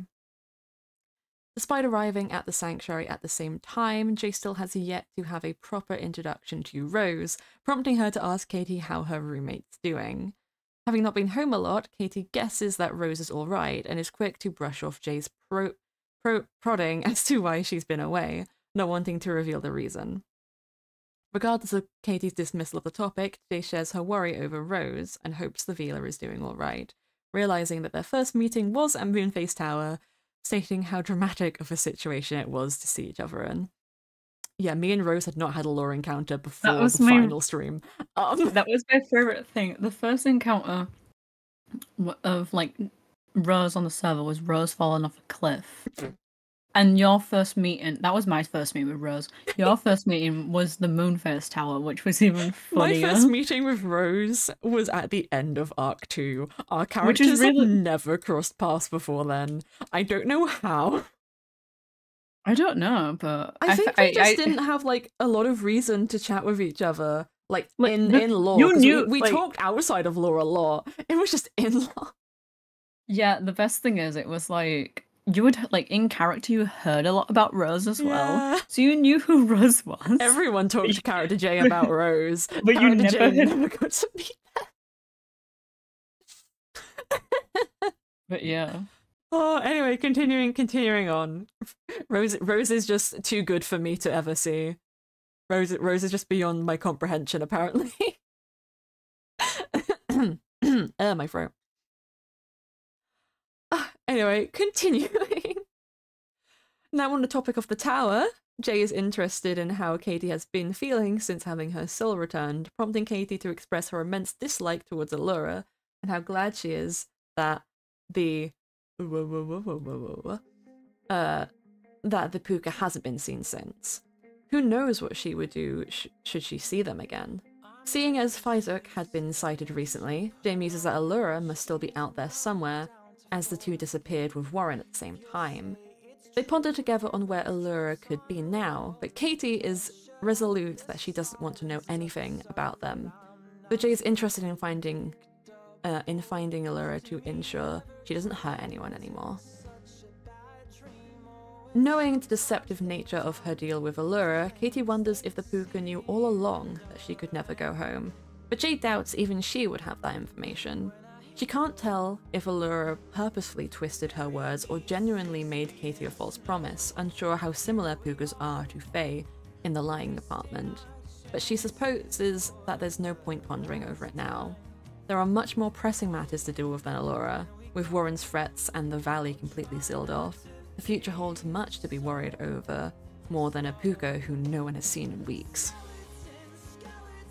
With so much more on her plate, researching Warren, protecting the sanctuary, keeping an eye on the new people, and so little information to go off of, Jay admits she desperately needs to speak with Karma. However, they have both been avoiding having a proper conversation. With Warren's appearance still being so fresh and his attack on the harbour looming over their heads, completely destroying the town and breaking buildings with mithril crystals, Katie admits to having bashed into one while swimming. Despite the hilarity of the admission, Jay reminds Katie to be careful when leaving the sanctuary, knowing that Warren could be lurking anywhere outside its walls. Heading downstairs to the library, Jay shows Katie around the rest of the building, entering the tailor shop and showing off the excess of fabric she has left over from her crafts. Jay offers some of it to Katie, though Sylph has no idea what to do with it, but Jay insists she wouldn't want to waste it. With the tour of the building done, Jay offers to show Katie around her home, heading to the floating islands above as Jay pokes fun at how Katie's bumped into the crystals some more. Eventually they make it to the top floor, overlooking the rest of the sanctuary and thinking back to what brought them here. After a mention of planning a training day, wanting to make sure everyone is capable of taking care of themselves, and offering to show Katie more ways to use their staff, the two say goodbye for the day. Katie trudges home, exhausted from the day's events and still not completely over her nightmare, only to realise she has yet to read the letter Rose left for her. Reading that her friend has been lonely and worried due to her absence, Katie feels incredibly guilty and promises to be there for him more. Frustrated over her nightmares and not wanting Rose to see them, scared over what he would think, Katie worries over her confusing memories and how she's not even sure what's real anymore. She decides to spend some more time organising her thoughts, wanting to sleep more but being far too afraid of the nightmares that plague her every evening. High above, Jay enters her office and begins to speak with Toshi, still worried about Katie and not quite believing she's alright after everything she's been through. Suspicious over many of the new people, specifically the owner of...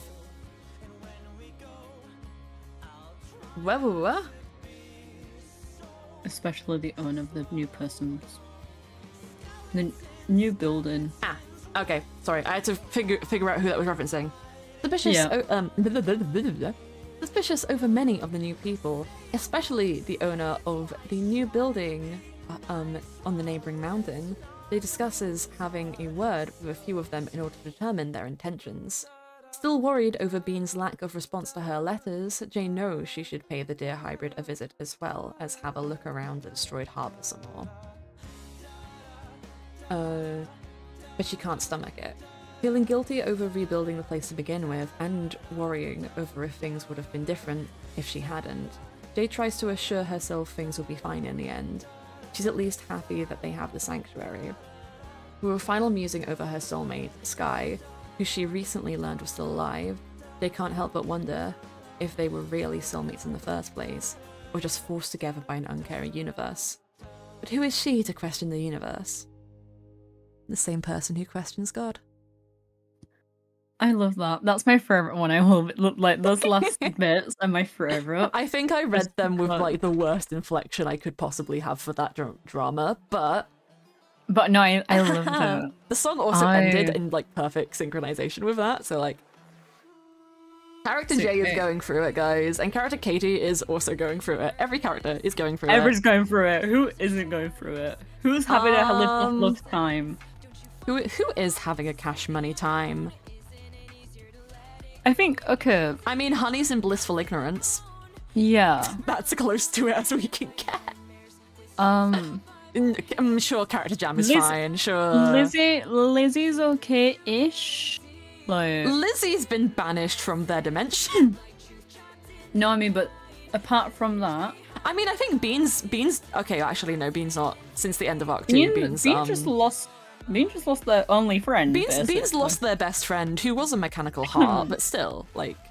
They lost their mechanical buddy. Jelly's kinda okay. No, Jelly's really insecure, though. Yeah, that's true. I am trying to find somebody. I didn't know that's how long ago they were banished, Lizzie, so I...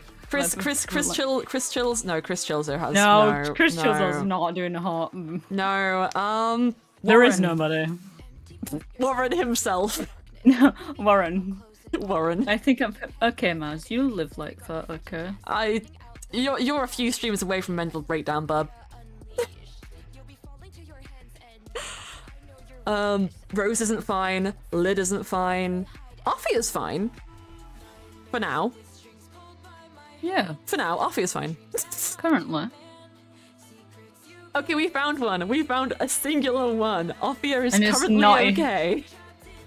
As we speak. Yeah. Oh, okay. We're moving on to Roses. You can go on with this whenever you'd like, Al. Yeah. Now carrying a protection sigil, Rose heads outside the sanctuary looking for Jelly, unaware that the half-demon is now residing within the sanctuary, just like him. Arriving at their island and finding it overrun with crystals, just like the harbour, Rose finds not Jelly, but Honey, who had only heard rumours of before.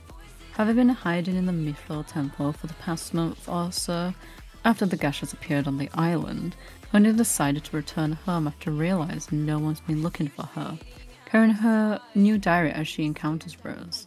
Freaking out over not finding Jelly in the island, Honey tells Rose about their investigation into the Gashers, and they look at the crystals together. Not having been there before, Honey ran away, questioning if Honey knows what happened in the valley recently.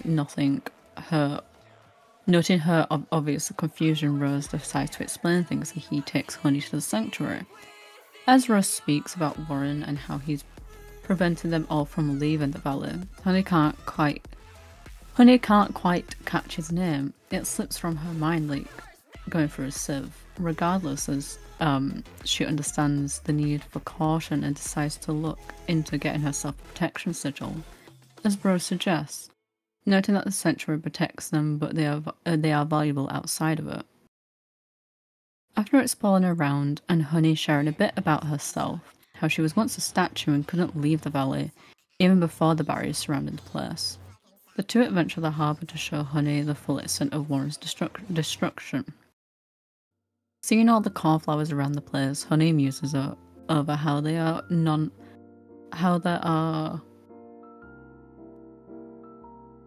in the sanctuary, thinking that maybe Karma dislikes them since they are a similar colour to the crystals. Returning to the island, deciding that they're now friends after spending such a lovely day together, Honey agrees to tell Jelly Rose is looking for them, should she find them. They agree to chat again in the future over some coffee and share information about the new friends they make. Rose departing shortly after musing to his flowers, chat about how much he enjoyed Honey's company. Ah, a sweet wholesome moment. Definitely no mysteries lingering in where Honey has been for the past couple of weeks and months. Definitely nothing sus going on at all. Oh,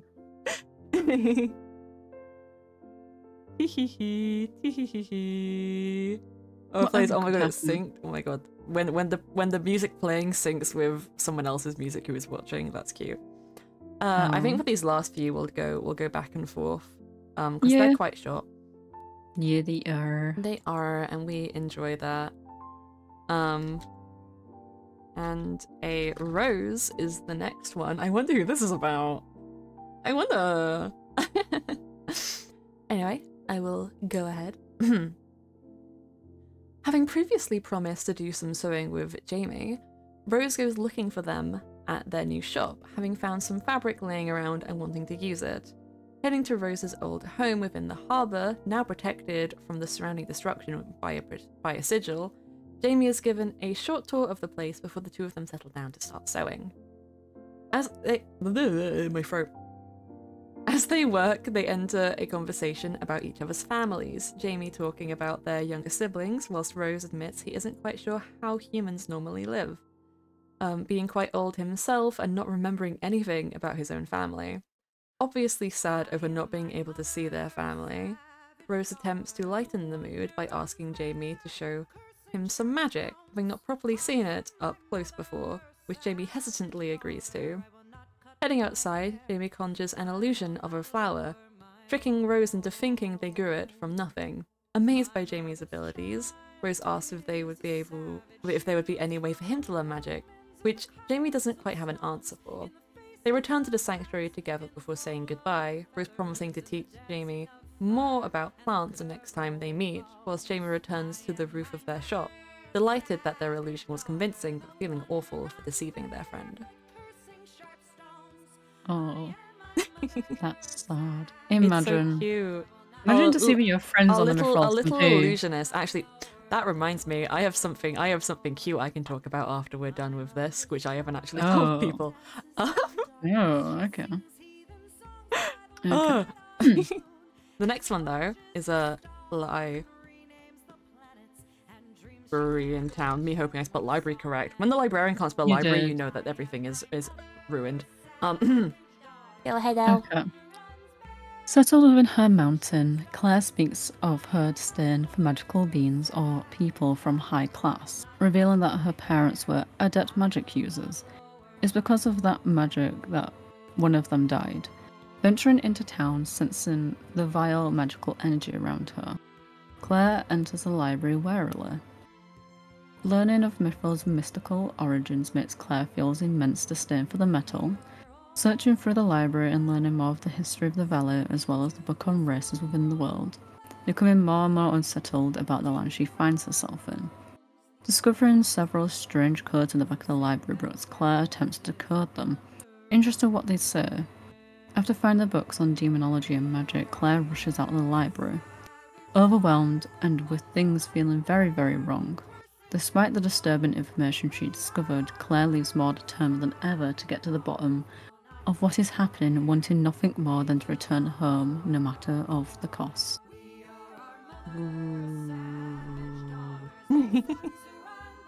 Spicy. Whatever can go wrong. Whatever could go wrong. Nothing bad ever happens on a Mythrill SMP, guys. Yeah. Totally. Should I remembered I made another meme which I haven't shared to the public Discord. Oh. I have a meme to send you. Oh, you do? Yeah, it's from yesterday's thing. Was it yesterday? Yeah, yesterday's thing. Oh, do I not have it saved anymore? Wait a diddly darn moment. I have to show this to the public Discord because I was happy with myself. No, you shouldn't. Nothing bad ever happens on the Mythrill SMP. I'm gonna DM you the one I have, because it can only be between. Oh dear. Oh. Yeah. Yep. Oh, I remember that meme. Solid meme. Should I just say one thing about this without any context? Yeah, because I think I know what you're gonna say. That's a lot of blood. Oh my god. Anyway, moving on, guys. In light of introduction, having left some materials behind in their old home, Rose returns to the harbour to go grab them, discovering I think I got this wrong when I was doing stuff. I think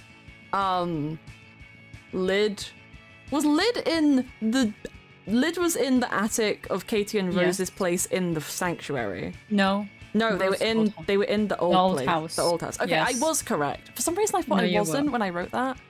Okay, just wanted to check. Okay, anyway, back to the top. Having left some materials behind in their old home, Rose returns to the harbour to go grab them, discovering an unexpected intruder within his house. Trying and failing to escape without being caught, Lid gets lost in the house, forcing her to meet Rose and talk. Rose gives Lid an unneeded rundown of what's been happening in the valley, already having been told about everything when she first arrived, believing Warren to not be a real threat. Constantly questioning why people didn't just fight against Warren, Rose struggles to get Lid to understand the true danger of the situation they're all in. Lid refused to believe how powerful the true god is. As they make their way back to the sanctuary, Rose learns Lid had run away from a human town, something Rose feels disdain for but doesn't question much.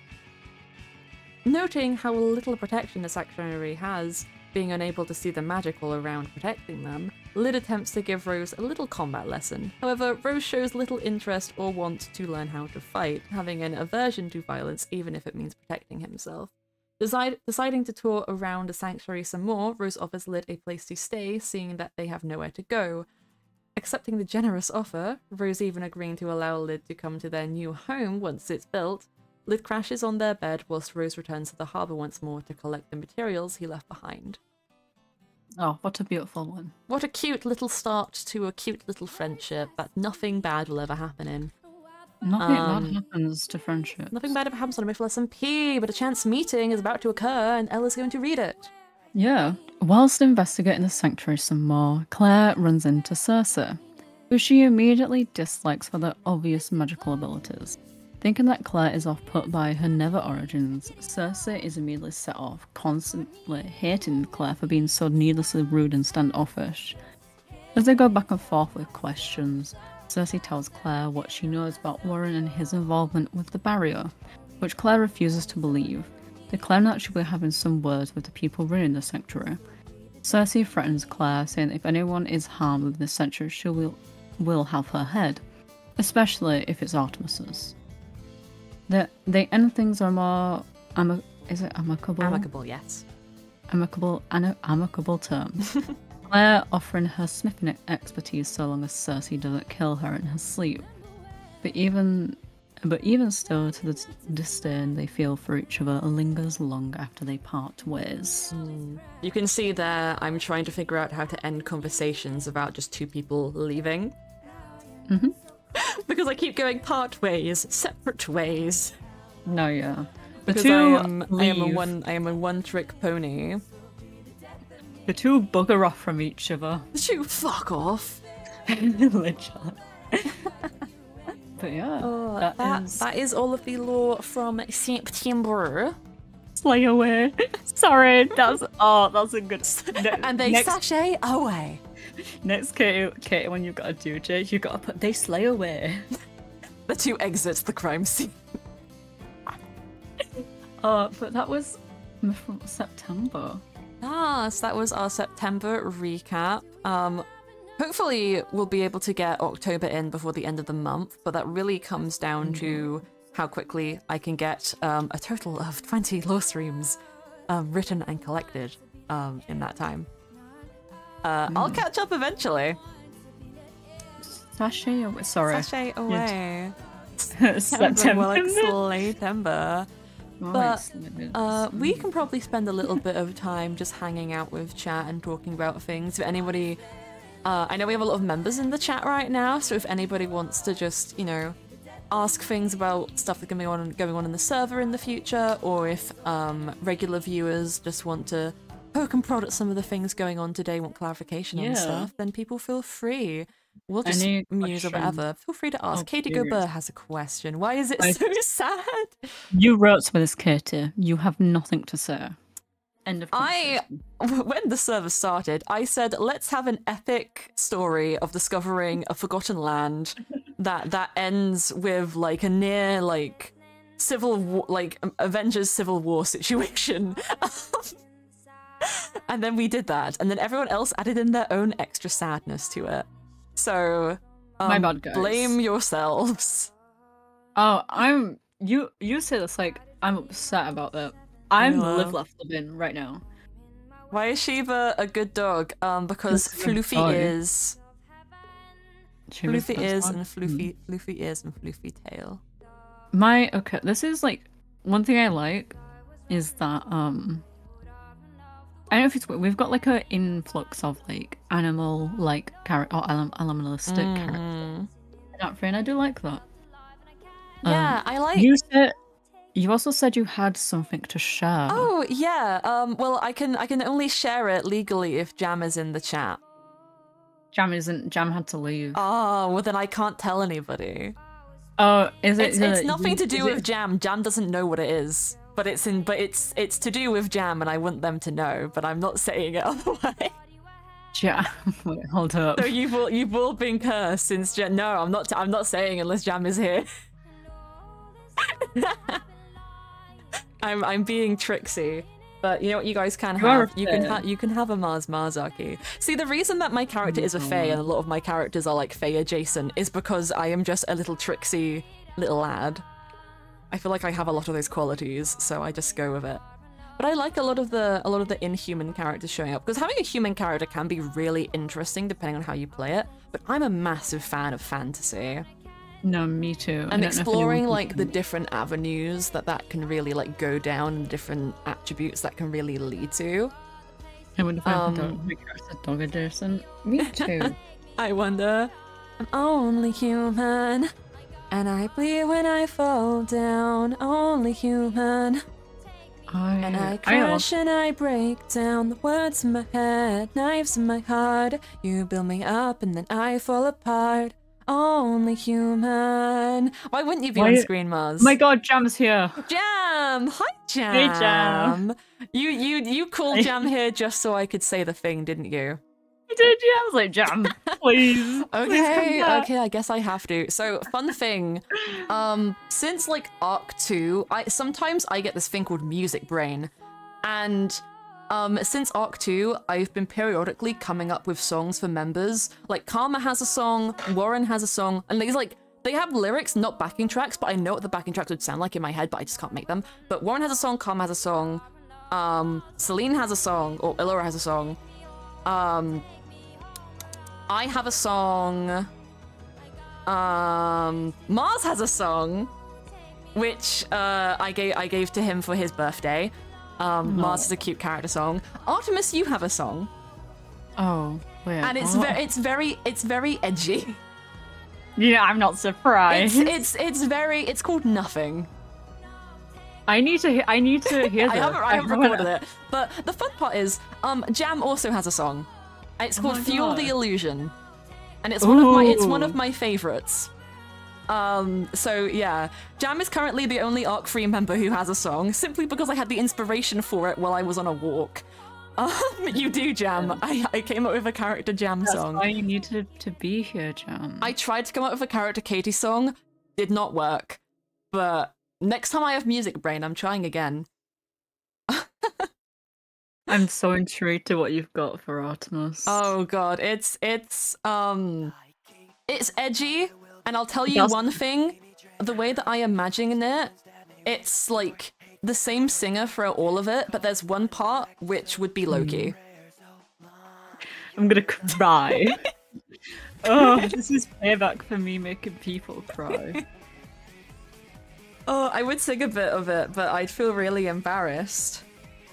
Also, it's not like a song that you can prettily sing. That one, because of just the formatting of it. What's your song like? Oh god, oh god. The thing is, if I try and sing it like a cappella right now, it's not going to come out well. I can try and pull up the chorus. And Elle can stall whilst I figure out how to sing it. Yeah, so. Guys, what's your favourite part of the Mythrill SMP? Mine's the fact Jay exists and the members exist. They're my favourite. Shut up. No. Anyway, this is my time for a moment. But I love the lore that's happening. The lore that's upcoming. Oh, it's good. It's so chef's kiss and it's so num num munchy. Good food. Don't eat it though. It needs to happen. That's the only thing. Don't eat it yet. You can eat it later at some other point.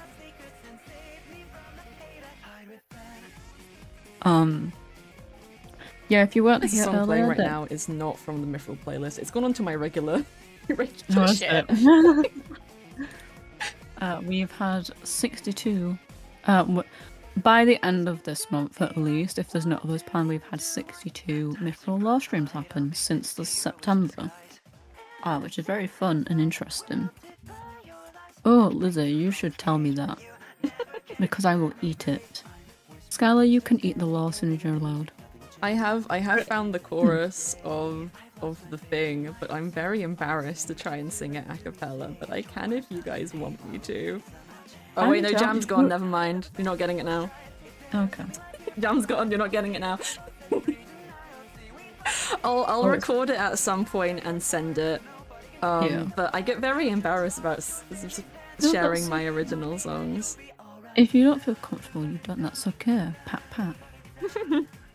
But I will eat them all. Nom nom. You'll cry about your one because it's very... No, I will. There's not a lot of lyrics to it because it's supposed to be a very atmospheric song. But it's emotional in that it's very... The best way to describe it, Elle, my beloved, is your cinematic. Oh, fuck. But it's the fiancé. Right. And that's the cute part. I have the cinematic thing. I have a cute. It's a little headcanon. I'm not gonna say what it is because it won't spoil anything. However, I'm gonna tell you maybe after stream what I headcanon because it made me cry a little bit. Like actually. It's to do with the cinematic. And a little bit of other stuff. And it's also to do with the fiancé. Oh. Oh my god. Sorry. Oh no, not again. Not what's wrong, Elle? What's wrong, Elle? What could ever be wrong here? It looks like a smiley face if I get this close. No, what is that? It's Rose! That's Rose Thunder, everybody. It's Rose Thunder. After I shot them twice with a bow and arrow. But it's specifically Rose Thunder shot with a bow and arrow in a suskin in a screenshotted picture on Jelly's wall of their shop in the harbour. That is the specification there. It's a screenshot of a pic.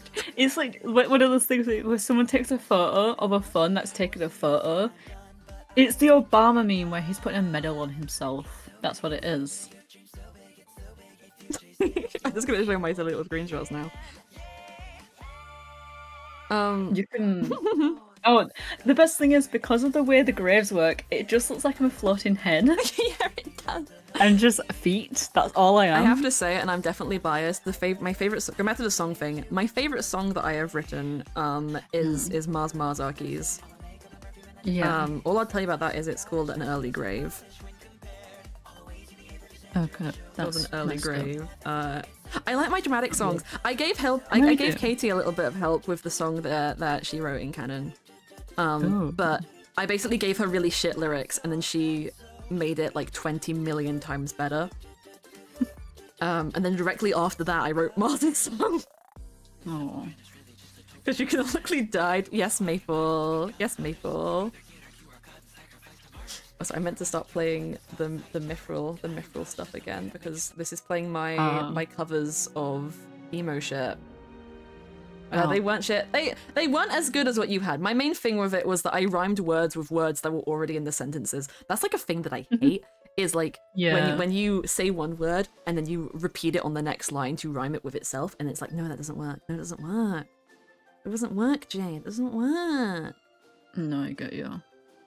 It doesn't work. I don't actually have the Warren Celine thing on my phone, but I have them recorded on my PC. Yeah. I think Warren's one called Wayward. I think it's called Wayward. It is. Because it's in our DMs somewhere as well, I think. It is. Celine's a shapeshifter for obvious reasons. Celine's is one of my favorite to sing because it's supposed to be very chaotic and changing, like, not genre, but like speed very often because she's a shapeshifter and she's always changing her face. And then Karma's is Wither and a Rose, because it's about Jay and Karma specifically. Yeah. I think my one is called when you Darkness. sent me them. That checks out. But I love those songs. Maybe one day I will get them like properly, like professionally done. And by that I mean I'll sing them correctly and then get somebody to do like cute backing track, but who knows, who knows. I write too many songs. They're wonderful. They're very fun to do. They're very fun. Maybe one day we could have a Mythrill SMP Spotify like album. But dependent, I might actually have to request that song from you at some point. I can give you the lyrics for it, but it won't really like translate very well. I'm gonna need your brain with all of it then. I can get them for recorded no for reason. You at some point. But let's talk less about my music brain, which spontaneously combusts every couple of months. I love it. Did anyone else ask about stuff on the server? We do have Tommy and Tubbo on screen right now. Yeah. You got any guys? Give us some questions, and you can't just say, "Why is this person so wonderful?" Give us the real ones. Ask the I was gonna say the deep questions about the Mythrill SMP. I don't know. Rose on Spotify, please. One day. Honestly, this is off topic of Mythrill. This is more of like a personal J thing. I low key have enough songs to make at least an EP. Oh no, that I have just like written myself, and I quite like some of them, but I don't know how to actually make like backing music. I do the Michael Jackson thing. Of I can think of the lyrics and the beat and everything in my head, but I can't translate that onto anything. Yeah. Mars has simply asked why. Why what? Are you on about the image? I still wake up 2 in the morning, cold sweat screaming your name. Why do I don't know why. Which character are Kiki and which one's a... Wait, what? I don't know what that means. Maple, I don't know what you're on about in gen... like /gen. I don't know. Is it... No, is this a Tumblr thing like like my Blobbos? Hold on, I'm gonna... Blobbos from my shows. Kiki and... Do you have a GarageBand? I do want to download GarageBand because we did use that in school. And I can play ukulele semi-okay-ish. I know a couple of chords, but I'm not super good enough to actually properly compose something. Are you on about the Boba/Kiki effect? Is that what you're on about, Merkel? Both of these nuts? What? Pin it on our characters. I think character J and character Mars are very, very wholesome and very, very scarred. They're very Kiki effect coded. That's all I'm gonna say. I do not know what this means, but you know what? I'll go along with it. I'm gonna explain it to you quickly. Okay. The Kiki/Boba effect is a non-artificial mental association between certain speech sounds and certain visual shapes, most narrowly intended for people when presented with the nonsense words Boba and Kiki to associate Boba with a round shape and the Kiki with a spiky shape. Oh. Boba is round. Okay. Shape and Kiki's spiky. Okay, well that plays in my mind as an artist, that plays into some interesting shape language, because with characters, when you're trying to display different attributes of them, a kind and soft character you would make more round, where a more villainous and aggressive character you would make more sharp and spiky. You can see it in a lot of Disney characters, how like Jafar has like a stiff collar and a sharp cape, while Aladdin is very like big curvy flowy pants and that sort of thing, as an example. So that's what that just reads to me. That's cool though. I love it. Character J will be something in the middle. I think. Yeah. Character Mars is very such a good boy. Boba shirt. He's a very good boy. He's very Boba shirt. He's my good boy. The only spikes are the spikes that come on the flowers in his hair. He's just a good boy. But yeah, I love mine and Mars's characters. We have some cute plans for them. They're both just, every character on the SMP is very traumatized, but they're different flavors of trauma. Like Jay is like a 9,000-year-old fae. She's technically the oldest person on the server who has like coherent memory of her entire life. Because most other people who are the same age as her or older than her either don't remember anything or like weren't awake for most of it. Yeah, I wonder who that only exception is Karma, but Karma is like a princess from the demon plane, so like we discount that. Am I allowed to ask Shiba opinions? You can do. I like Shiba. We haven't seen too much of him yet, but I want to know what he's up to. I want to see his mischief. In character, Artemis finds Shiba interesting. I was like, Anyway, out of character, I do like Shiba a lot. Genuinely, I like the story you've got for Shiba. You just got called old. Hi, Arthea. Does Lizzie have coherent memories? That I actually think that's up to Lizzie. That's up to Lizzie. No, it ain't up to us. Skylar also lost the mod bash for a second. Shroom is immortal as well. So yeah, I think Shroom might be the only one who is older than Jay and has some semblance of memory. What is Toshi's origin story? That's interesting. Ooh, Toshi. So Toshi is specifically a spirit robin, and I think there is definitely a book that is accessible for people to read about like the disparity between like spirits and ghosts. But basically, while a ghost is a person who has passed away, but remains in the world because of some unfinished business, a spirit is somebody who has passed on, and basically that part of their energy has remained and manifested into a spirit. And spirits can be good or bad, but they sort of go around doing little things. They inhabit the spirit world. I'm trying to think of an easy way to describe it, because the way that I imagine it in the universe of Mythrill is like reincarnation is like a thing, but how it goes about stuff like differs. Like it depends. Like we have this whole thing of like the stars being like people's souls that have departed and all this stuff, and like everything like links around to each other, and it's all very complicated and nonsensical, but it's all fun because magic. Spirits are basically the positive and or negative thoughts, feelings, and emotions that a soul parts with when they pass on. So like when a soul enters like reincarnation, it loses all of that because it reincarnates and it forgets it all because it's a new cycle. But those things have to go somewhere, so they become spirits. And they're less of like, they're not ghosts because they do not remember their past lives, but they encompass like certain parts of them. So I guess you could like theorize that maybe whatever life Toshi lived before, they were like a bird lover or something, and that's why they have manifested into a bird. But how Toshi and Jay kind of acquired each other was Jay's centralized form of magic is star magic, which is very heavily associated with soul magic. So when they went about getting themselves a familiar, they performed a magical ritual, and Toshi was selected for them, basically. They just did a ritual to get themselves familiar. It could have been any kind of creature.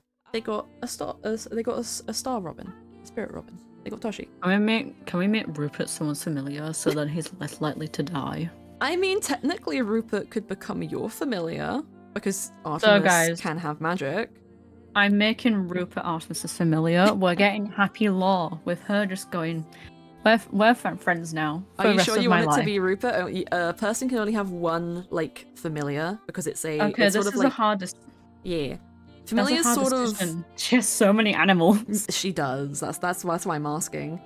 Familiars are sort of bound to a magic user by like their soul.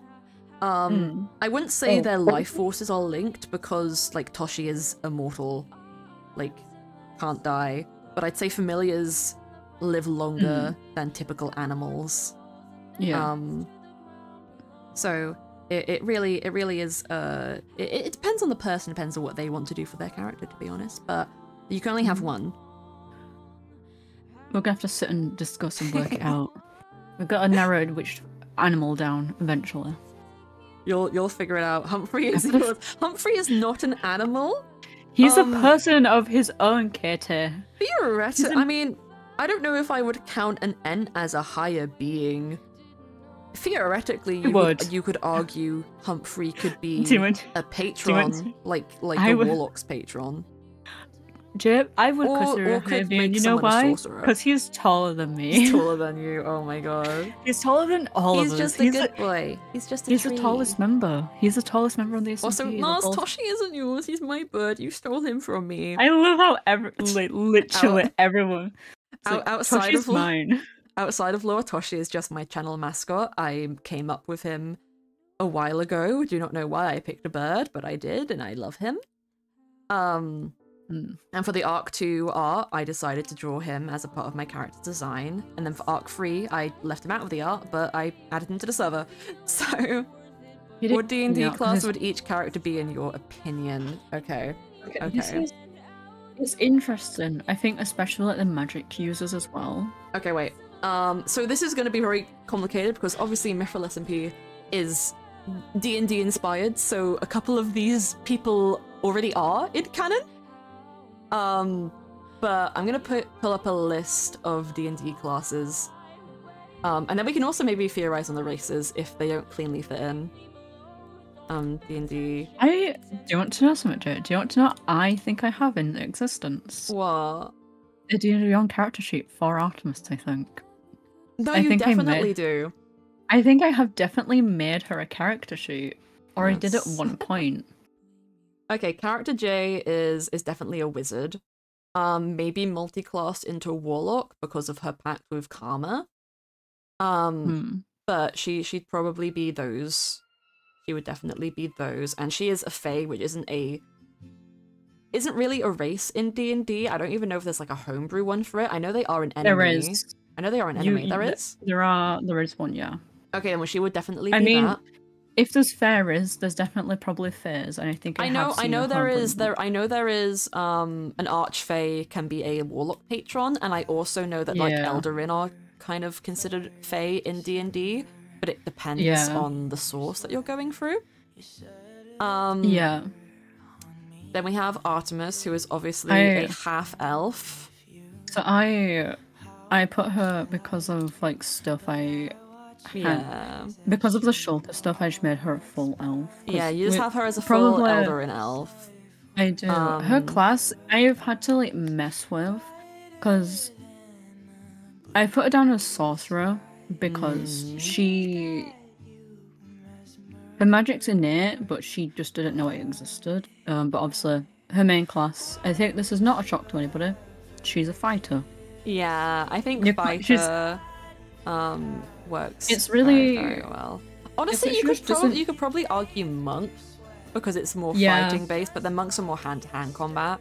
There's probably like an offshoot of fighter that is more magic focused, but I'm not super familiar with that class. Well, I mean, technically, I guess artificer fits because it's literally infusing weapons with magic. I get. Well, it's less that Artemis does that innately, and more that they are just like a weapon-focused magic user. No, yeah. I guess you could argue a Hexblade warlock, but then they don't have a patron. Well, actually, we're going to be talking about stuff. Hexblade warlock could work because of some future stuff that we can't talk about yet. That could be like a perfect fit, to be honest. I'm gonna send you something. Anyway, moving on. Lilith. Lilith would be a tiefling. Yeah, I think that's cool. Yeah, Lilith would be a tiefling. I'd probably say... I'd probably say a trickster rogue for Lilith, because it's magic and sneaky, and they do a lot of illusion stuff, so I'd probably say a trickster rogue for a tiefling Lilith. Arcane trickster rogue, yeah. I definitely see that. Charlie is out of all of the like flying classes, I'd probably put Charlie as an ASMR, even though they're not like an actual angel. She is to me. Yeah. In my heart, guys, I think Phoenix fits best with that because they do have some fire stuff. Yeah, and it's like, I know they're not an angel, but like I feel like Phoenix is kind of on par to the extent. Yeah, as well. and I think the other bird races are not humanoid enough to really fit the character. You could still make them work, but that's what I'd say. And honestly, for probably a fighter or barbarian for Charlie, I think past Charlie probably would have been a paladin, but I think present Charlie is fighter or barbarian. I'm going in order of the Discord. Fizek, he is a human, and he is probably a fighter warlock for obvious reasons. I think fighter just fits him. Actually, I feel. What is? Oh my god, what's the class I'm thinking of? Hold up. Paladin? I think a fight. I don't know, because I mean, it might. I think basic fighter, and then multi-class into warlock because of the Warren stuff. Artificer also kind of makes sense, actually. His family are artificers, but then he makes a point that he isn't doing what his family is doing. Like, he makes a point that he's not following his family's footsteps, so if they are artificers, then I don't think he would be. Yeah, it's definitely not that.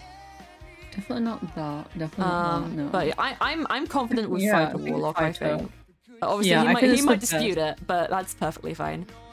Let me send you a DM at some point. Rose Thunder, if there's a fairy class, definitely that. Basic class would probably be there's a homebrew race. There's a homebrew fairy race that we'll take for this. If we know a homebrew race exists, we'll steal it. I guess Druid? Yeah, I guess Druid or Bard I'd probably put for character race. I think he fits one of those best. He isn't much of a fighter. So I think those two fit. I think I'd definitely see character roles changing to animals as well, like through mud. I feel I can see him doing that. We mentioned that in lore together before, actually. So I think Druid, I think Druid for character roles. Mainly because character Rose hasn't mentioned as a musical instrument before. Other people online, then there's Arthea. Arthea is definitely a human. And I would say a human wizard / artificer. Yeah. Because they are a witch. And wizard is just kind of the placeholder for witch. Izzy is similar to Fizek, probably a human fighter. With maybe if there is a subclass of fighter with a little bit of a magic ability. There apparently is. There should be. There definitely should be. Jam also. Jam is a witch, but for the sake of argument, we're just going to say human wizard. Yeah. For their stuff. Lizzie. I think Eldritch Knight, which that does not fit, I don't think. But is it? You know what? It might actually. Kind of. Not perfectly. But, I mean, I can think of somebody who that does fit for. Yeah, if you check your DMs. Yes,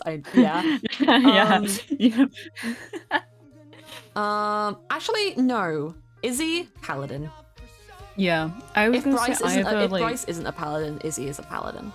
I was gonna say either, if it was fighter, I'd say fighter cleric, but I think Paladin fits a bit better. Yeah, but the thing I was saying about Lizzie is I'm pretty sure that there is, a race that was released later in D&D that is just like a panda, or some sort of fluffy furry creature that you can just play in.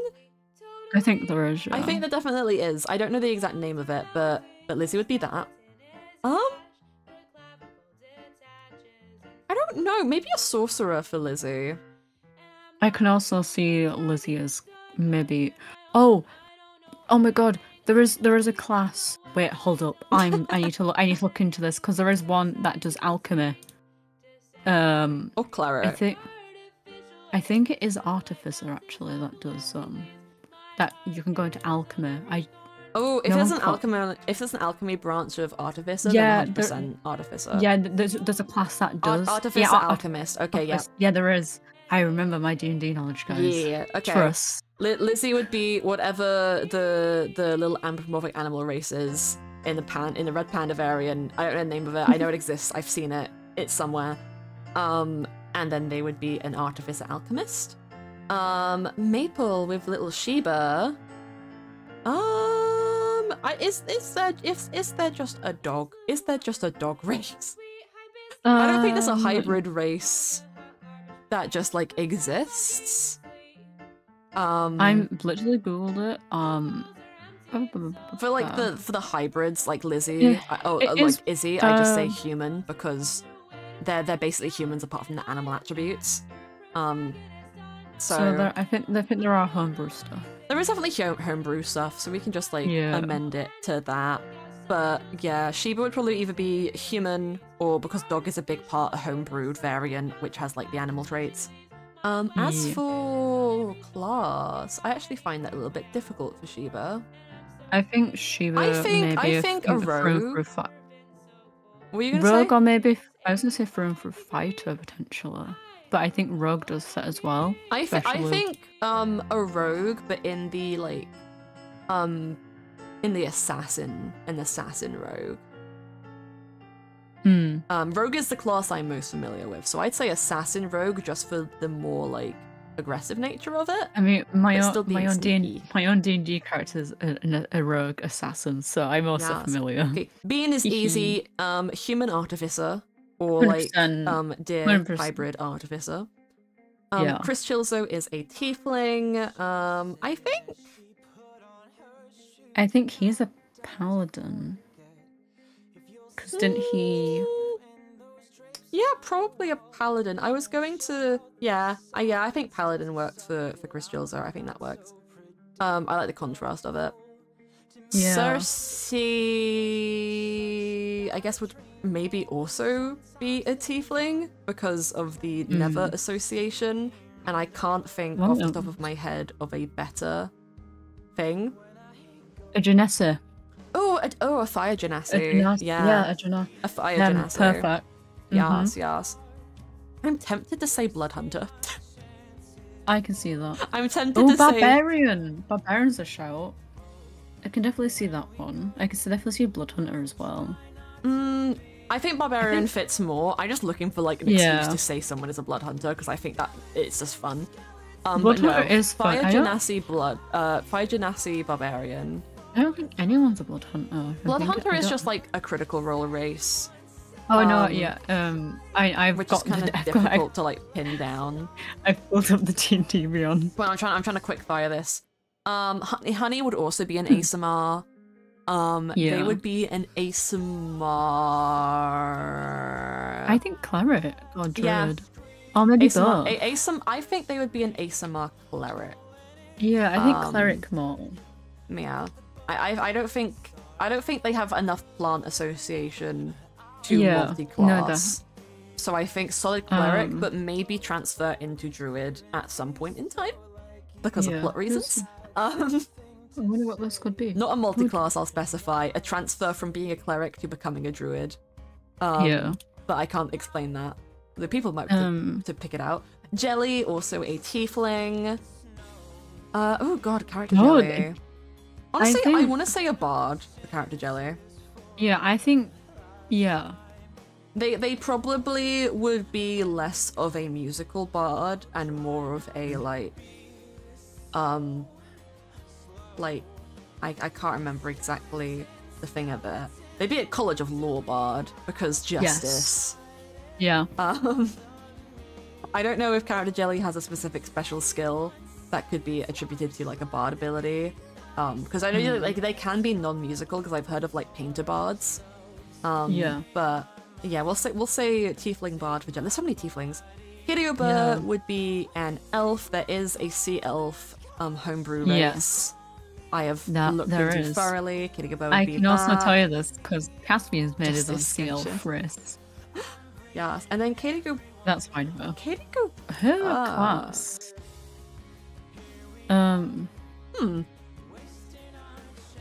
I'm not too... Oh. I kind of want to say druid. Yeah, I could see that. But like it would be like sea plants. Yeah, I can see that. Does Katie have a class? Yes. I think bard, druid definitely... bard, because they do music. Why didn't I? Yeah, oh my god, we're so stupid. I immediately said bard for Jelen and forgot it existed. No, yeah, Katie is a bard 100%. Yeah, no. Also, I missed Sky at the start. Sky's a human bard. Oh yeah, I think that's the most obvious one we could have had. Yeah, Sky's a human bard. Katie is a CL bard. Because my brain did a fart. Lid, I know that the race that Lid is exists in D&D because I bought that race from the book it was in separately because I wanted it. I cannot say what that race is. So for now we're just going to say that they are a werewolf/human ? Because I know both of them exist in D&D. And they would probably be I want to say a fighter. I don't think they're aggressive enough to be a barbarian. I think they're just through fighter though. Yeah, they're through fighter. Maddie would also be a human fighter.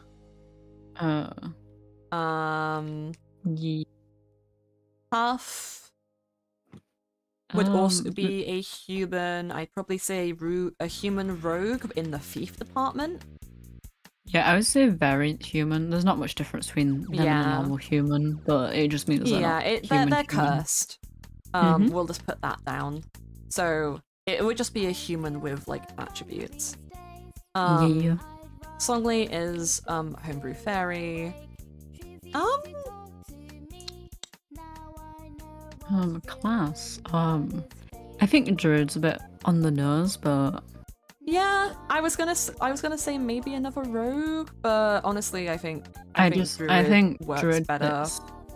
And then, oh my goodness, the lovely Marsarcy, or Spider Mars, his name is in the Discord. would be a variant human because of the magic flower. Yeah. And then honestly, he'd probably go in the druid category because of the herbalist stuff, or ranger. Because now he has a bow. I mean, he could be a human ranger who then gets like 1 level of druidy once he gets his flower. Yeah. Yeah, you also an Ultra's Artificer. Skylar, you know so much about Artificer, then yes, if it's like if that's like blacksmithing, then yeah, they could be like a fighter Ultralist Artificer. They just don't like magic stuff. But then also Claire is now a ghost, so yeah, they're magic now. I mean, kinda. Yeah. Kinda. They're a magic being. Oh well. that was a fun little experiment though. I had to break the news of that. You did. So you're like not human anymore. I was afraid of that. Yes, so have fun. But that'll be recapped in a future Mythrill Monthly. We just ignore the magic bit. It's fine, Skylar. It's fine. But yeah, unfortunately, we are getting to the end of this lovely little Mythrill Monthly episode because we've been going for longer than we really needed to be honest. But we've been having fun. Yes, they are, Skylar. We'll cover that in a future thing, though. Whenever the next Mythrill Monthly is, hopefully we'll be able to get one squeezed in before the end of this month. But if that does not happen, then we will see you next month with the October recap, and then hopefully again before Christmas or after Christmas we will get a November recap in, and we're going to try to get on top of these a bit better than we have been. Been a lot of life stuff going on. Please excuse us. Yeah, I'm sick. Things are going on. Deal with it. Not vibing. You're slaying though. You're doing great with what you can. I'm not going to say it. My brain thought of that. Oh no. You don't want to know. But yeah, we want to say another big thank you to everyone who makes this lovely little show and the SMP possible. Obviously, a big thanks to Elle, my lovely co-host, Sky for making the intro and outro music, Mars for our new PNGs, and the lovely amazing Kaloy for our animated backdrop and all of its cute little assets. They are very, very well appreciated. We love them so much. You're cute. Shut up. And also a big thank you to our members, because none of this lore would be happening without their existence. So we've always got to say, mwah, we love them. It's always just amazing. But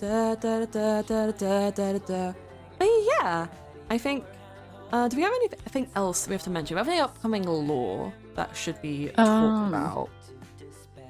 Let me pull on there is lore tomorrow.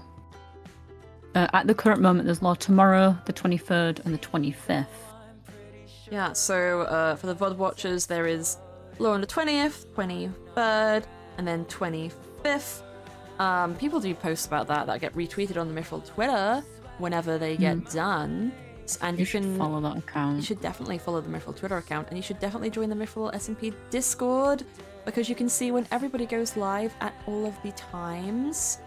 You get special announcements for Mythrill Monthlies, as well as big server events. We're hoping to have some fun stuff planned for like non-lore server events in December, but we'll see how those go with everything going on. But yeah, that was Mythrill Monthly. I hope you all enjoyed. We'll be going on the end screen for a couple of minutes. And yeah, I'll check quickly if anyone is live on the server, but I don't believe they are. No, nobody is live on the server right now. So yeah, we'll just be going to the end screen. You can vibe to the music for a bit, appreciate the lovely song that Sky made, and we will see you all next time. Have a lovely day, everyone. Bye-bye. Bye.